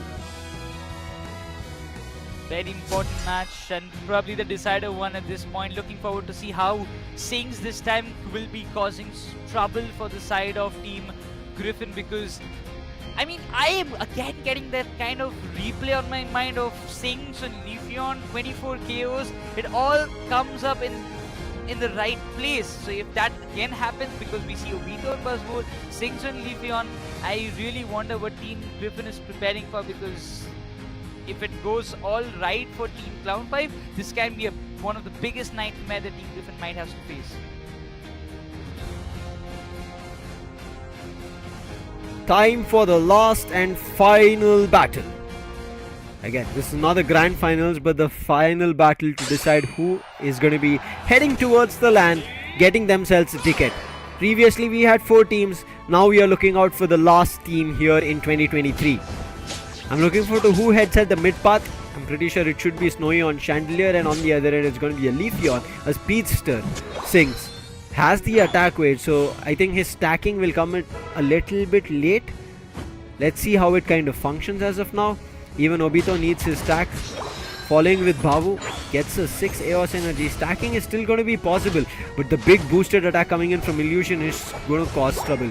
He'll get the first stack in, but I'm a little bit worried if he can back off at the right time, making use of the tall grasses. Again, the boosted attack coming through. Obito might not survive. Heal Pulse, barely trying to heal him. Mikey comes in with a hit and confirms the first KO here for Team Griffin.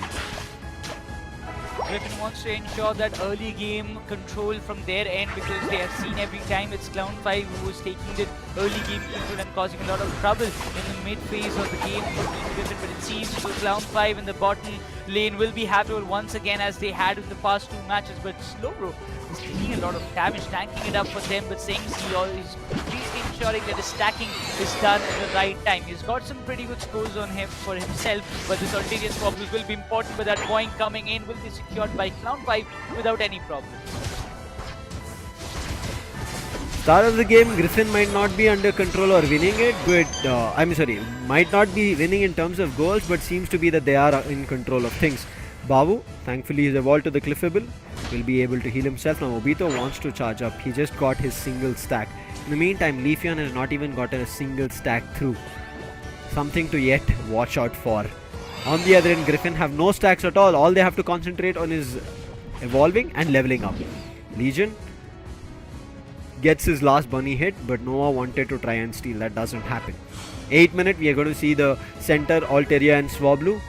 It's going to be the side of Griffin who are swarming in. Bavu just makes a crossover through the tall grasses. He does spot a player, but in the meantime a bottom path fight happening. Seeing that it's only one player with a duo blade, that's cool. Immediately Noah swoops in, trying to get a hit. Joy backs off as soon as he sees Noah coming in, and then there's Mikey as well. Seems to be trouble, and Joy does go down. Seems like Bavu is also going to go down. Yes, that's going to be 2 KO streaks coming in, and gives that Chandelier to fully evolve. Solar Boing still being tried, but it's not going to be enough. And the decision of Clown5 to go for a bottom path push to get a chance to score fails, and Griffin are the ones who counter and get a 59 goal secure for themselves. Duoblade just missed his score just by maybe a 0.1 second. I don't know what happened, but eventually again this Voltairean Swabus will be getting secured by the players of Team Griffin this time. Maybe the N1 just Edge/Slash got it for his name, but both the Reggies being spawned in just 9 more seconds. Even Ivysaur is still yet to active his Solar Beam if he's looking for that, but it seems no one all they push back. They waiting for the right moment to strike, and the Solar Beam comes alive from the side of Venusaur. Have to find a lot of value alongside the touch bomb, but a lot of scores being done by Clown5 on the top lane, completely destroying the tier 1 goal zone on the top. Reggie time, and it is Clown5 taking the top Reggie. Want to add a 6th member to the team. Griffin in the meantime taking the bottom Reggie in their favor. They've already destroyed the tier 1 here on Griffin's end. Therefore Clown5 will be happy to try and push it to the tier 2, but I don't think that's going to happen. In the meantime, Griffin get themselves the bottom Reggie and want to destroy this tier 1 of Clown5. But it seems to be a little bit impossible because all the players have gathered here. All the 5 players from Clown5. So it is going to be a team fight in case it happens. Ends up Griffin being disciplined and backing off. In the meantime, it looks like invading is the way to go, and Griffin might be in trouble. They let the Regieleki go, and therefore right now scoring might become easier. In the meantime, right now immediate jump in coming in, especially from the Aegis/, works out. Along with the Muse help, they find 2 players out, send them back to Nurse Joy, and might even find the third. And yes, a 2 KO streak coming in from Mew confirms the 3rd KO. Slowbro also just continues with those small scores in the bottom lane, but we can see Griffin pushing towards the tier 1 goal zone of Clown5. We can see a complete stack push happening, ganging up at this moment. Will be committing a lot of unites in this very area. Umbreon finds the value, he finds the buzz hold down, but that doesn't matter. Mew comes in with a 4 KO streak, and instantly the tier 1 goal zone will be crushed by the side of Team Griffin, as this battle seems to be in a very equalized way. But Mew, he doesn't want to let Slowbro slip away from his hands and finds the KO at the very last moment, as we see the Venusaur getting involved. 160 to 159 difference is not at all big, just 1 goal away. Clown5 right at the edge of their seat, Griffin on the edge of their seat. Who's going to win? Sludge Bomb to hold the players back, not get closer to the tall grasses, and Mikey keeps himself at bay. Right now, both the Regis are going to almost spawn at the same second because Griffin as well as Clown5 took the first Regi alternatively on top and bottom. This time, however, it seems to be different. Griffin are ready to take this Regi again, but Clown5 want to try and snatch it away. Big solar beam hits on Joy. Joy still doesn't give away his position. He still stands strong, waiting for the players to move in. But Griffin seems like they know there's something that's brewing in. There might be players still waiting around. They wanted to go first for an overdunk, then see the swarm of players. Joy might be in trouble. The surf hits along with the boosted attack and they find the KO. That's the front line gone. This is the chance for Griffin to move in, but they do not have their own front line here, and therefore they have to wait it out, and they immediately try to back off. Start a fight with Regirock, who can try and do some alternative damage to the players of Clown5 as well. But Clown5 as a whole have started moving in. Solar Beam comes through to keep people at check, but still it is Clown5 who has swarmed the likes of Regirock. In the meantime, Aegislash alone takes the bottom. Regi, Rings Unbound coming through, will get all the players here. They need to find the KO. Joy finds the first. Now Aegislash might go down, but the Mew helping it out. Mew finds Obito down, and then the Solar Beam to find that last secure. It doesn't happen. The Regirock gets secured with the Solar Boing, but it's still the fight ongoing. Umbreon finds one on none other than Leafeon, along with Mew finding a 2 KO streak. They put the Venusaur down, but Umbreon still not giving up. Foul play pushes the players out. The Hyperspace Hole, however, drags the players away for a full heal, and now Griffin have to decide and retreat. But Obito, along with the Superpower and Smackdown, then the Soul Swarm coming through. However, it missed. He still finds a 2 KO streak, and now Clown5 looking forward to get back on track, but the Sacred Sword hits and it slows down players. Wild Guard coming through, again another hit coming through, will push Joy back, but Obito, he seems to be stuck, tries to use the Superpower, and a Snola Smackdown comes. Two-step Emerald does find an alternative KO, but it's not going to be enough to give that bottom path control. We can see the amount of contention happening right now. Slowbro tanked a lot of damage, but it's not enough. Chandelier being that one X factor, walking right up close from the side of Team Griffin and finding a lot more value at this point. The bottom lane contention still continues for both of the teams, as both of their Tier 1 goal zone still remains intact. 5 more scores to destroy the Tier 1 goal zone of Clown5. But at this point, Snow is still waiting and leveling himself up for the final stretch fight. The Solar Blade Boings is going to annoy the Umbreon alongside Hoopa, trying to provide a lot of support, but Slowbro, he's just there to tank up as much damage as possible. But this being said, the surf comes into the play, but still it seems both of them, they don't want to go for any kind of overextension. While Buzzwole, he will be still there on the top lane, trying to make sure that nobody just tries and go for any kind of sneaky scores, while Venusaur might be there to ensure that nobody just walks in the final moment, because there's just 10 more seconds on the clock, and it seems that Team Griffin, they're very much determined in getting this Rayquaza in their bag. 2 seconds. We're going to be seeing the Rayquaza 210 to 159. A difference of 60 here for Clown5 to get to an equalizer. It's going to be a neutral for now. Unite's alive for everybody, but level 14, one on Leafeon, one on Chandelier. Chandelier has been super crucial. Big solar beams from both the ends. Does find connection and keep the players at bay. Nova uses the hyperspace hole. Will get himself a full heal, but all the players are clustered towards the bottom. It is Legion, who is a little bit north on top of the top path. Therefore, he has an advantage to sneak in behind enemy lines, and he's trying to do the same thing. Obito in time already has started a little bit of a fight with Rayquaza just to drag attention of the players of Griffin, to cause some trouble, but a big 50 is what he's going in for a score. Sings might be able to do it, but the Imprison connects and the overheat then to do damage, making sure that the 100 does not get scored. Griffin will still keep things under check. Oh, this is definitely a big attention that was Team Griffin was cautious about, and they did it very precisely, keeping Chandelier on the check. But eventually Clown5, they've started to melt down the Rayquaza. 28 coming up from the side of Aegislash in the bottom, making sure the tower Tier 1 goal zone gets completely destroyed. But it seems the Hyperspace Hole is doing wonders, while Slowbro, he will be coming to Unite, stopping the Chandelier, trying to find out the value. A lot of rings and bound, being unleashed in a little bit of legendary pit fight, but the Solar being giving a lot of damage, creating a lot of hindrances. The Buzzwole and the Venusaur has gone down. The Leafeon making a difference, gets a double kill streak, that's for sure. At this point, both the Chandelier and both the long-range attackers have been crushed, as Slowbro has to take a lot of impactful damage, but Clippable will be coming with a 27 score and make it to 213 as Team Griffin. They're still managing to keep their lead for themselves. 20 seconds on the clock. This is going to be a super crucial battle. Yes, Clown5 have not yet gotten closer, but in the meantime, Babu still trying to cause some trouble. Puts another 6, grabs another 5, will push it to 220, but I don't think it's going to be enough. He's still trying to secure the 5th, but it's not going to happen. 3 players had swarmed him, and right as now, Legion is here. He has 28 AOS energy, but his teammates are not close to boost that goal scoring speed. So Griffin get themselves to that last spot for the land ticket. How close was this battle? Clown 5, they would have wondered only if that Cliffable had a little more AOS energy in that first dunk, maybe they could have made it through. Just a difference of 19 is what they lost. Griffin, a great game here. They made sure that from the start they had control of things, and I spoke about it, right, Necros? Stacking is going to be crucial. Obito and Sings barely got many stacks, and I think that's where Griffin took control of things, especially Ghoul. Phenomenal stuff coming in from his end.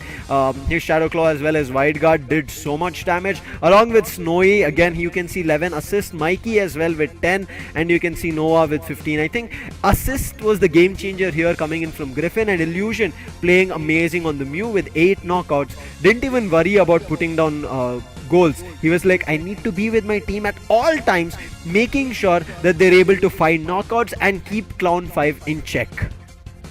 I have to say, but once again, what a game. Like, just a 19-point difference, Lucifer. Could you imagine the final match of the playoffs being this much close? And again, Team Griffin, you just said it, they've put a lot of great competition in the shows from the very start of this game, but Sings and Obito, they knew that this thing will be coming in their way. That one Leafeon and Buzzwole, if they can manage to stop both of them, this game is done. But the amount of time they were able to stop Joy, he was tanking a lot of damage. Yes, he's a defender, he's a tank, he will be doing that, but to make sure that he doesn't stand a very long time in the battlefield, getting him KOs after KOs was that I would say that made a very big difference, and completely crushing the front lines of Clown5 also made sure that they were not able to involve themselves in those objective fights very vividly. And main, I think that did not work out for Clown5. The main thing was Legion on that Venusaur. It did not become effective enough as it was intended to. I think that Solar Beam especially coming a second earlier from Illusion on Mew, and then later from Legion. The initial damage was already done from Illusion, because of which Legion Solar Beam coming in a little bit late did not do effective damage, because players had already cleared that space. Right, as now, congratulations for Team Griffin. Yesterday we did congratulate them that they had made their way, we thought, as upper bracket finals because of the TG confusion and the headache that we had, but today they do qualify to the LAN. Not the finals as of now, because they have to play the lower bracket, loser bracket round 4, where they'll be fighting against Revenant Esports. So FS Esports, my bad. Revenant still in that love-hate relationship, unfortunate, but FS Esports, they keep their journey alive. Before we head over to the bracket, we'll quickly talk about the damage being done. As we said, 60,000 damage is something that in minimum we would want to see from a ranged attacker. If it's not there, it's going to be tough, or at least closer. Here, as you can see, 53,000 damage coming in from Snowy. Noah, brilliant play, 48,000, not just in damage taken but also damage done. Ghoul as well, 51,000, also he was responsible for tanking damage. Mikey, I think a great play coming in from him, not just on recovery but 45,000 damage on a Hoopa is not easy to achieve, but he made it happen. Great stuff that we saw. No doubt we will be seeing Illusion as the player of the game because of 96,000 damage on the Mew. I mean, we saw more than 1 lakh damage on Mew many more times in this entire India Open so far now. But that being said, we can just have a view over the graph that we are seeing right now, because Griffin, they had a huge jump. We can see the amount of control that they had till the 6th minute. They had already made a difference by securing both the objectives. One time it was Regilock, one time it was Regidiki. Same goes for Clown5 as well, but the goals getting scored and the amount of time that was being capitalized, they were focusing on one lane at a time, that I believe made a big difference in the overall score. But yes, that being said, Snowy, he was very much prominent with that chandelier. Yeah, super crucial. Even when that 100 was about to be dunked, if he was not there towards the top part tier 2, that 100 would have been dunked, and Griffin's chances of qualifying would have looked dicey that time. So Snowy, great stuff being done. We spoke about him. He's going to be aggressive. He was there with his teammates, and especially I think it was his moveset of Imprison itself. That is the reasons player, even though they were there trying to take a fight, they were unable to, because as soon as they were stuck in prison, none of their movesets worked. They could only move around, and as soon as they got out of it is when they were able to use their moves, and that's where Snowy took control of things for himself and his teammates. Now coming into the game, I feel like it was that bottom path fight itself that Clown5 multiple times attempted. I think they should have realized once it was not working, we should have called it saves or call back and then move to another path and go for a team fight. It did not happen, but for now, I think in terms of reasoning or complaining, we have to keep it away. It's a learning journey. Game has evolved, players evolve, and that's what we have seen right as now. Jumping into the bracket, congratulations for Team True Gravity. Forge your legacy, FS Esports and Team Griffin to be our last team qualifying for the LAN. Now upper bracket finals, 2 teams are there and 1 team is just 1 step away to go into the grand finals. However, the teams in the lower bracket are 3 steps away. First they have to find in the lower bracket round 4, then move into the lower bracket round 5, then their third step is into the grand finals, and if they win there, they are going to be called the champions of Pokemon Unite India Open 2023 and will get themselves a spot for our Asia Champions League to represent India on the global stage. Big things coming up for all the 4 teams, but the one thing that also shows us that out of these 4 teams, only one team who was invited out of those SATUL and FS Esports, they still remain in the competition. But the new teams, that is Team Griffin and True Gravity, I won't say new teams because they do have very experienced play for themselves, but so far the journey for all the new upcoming players and the new teams have been great. Especially I would like to say about Clown5, the way they had came up this far to the lower bracket round 3, challenging one of the best teams in India and proving themselves that they're just not that far away. They are here. Maybe not this time, but maybe in the upcoming, maybe in the WCS that will be coming up later in this year or maybe in the starting of the next year, we will be seeing Clown5 as maybe the new champion of this Indian circuit. We're not too sure what's going to happen or what's going to unfold, especially as we come to the last leg of qualification for LAN. Now again, playoffs bracket are still underway. It'll go ahead, as we did mention you, upper bracket final still going to be there, and we also go into the lower bracket round number 4. Now from India Open champions, what's the next step is yet to be known. As we did say, there's a lot more in the leg. So teams who are right now getting eliminated still have a chance. They have to look forward to representing India on the global stage. As I mentioned, Asia Champions League will come later down the year, and then there is also going to be the world. So keep your Pokemon Unite fight ongoing. Let's see which that best team is going to be and eventually hope for India to grab a global title. But for today, we're going to bid you adieu. This is going to be me, Lucifer, along with Necros, and also on behalf of Raider saying goodbye. Take care. See ya in LAN.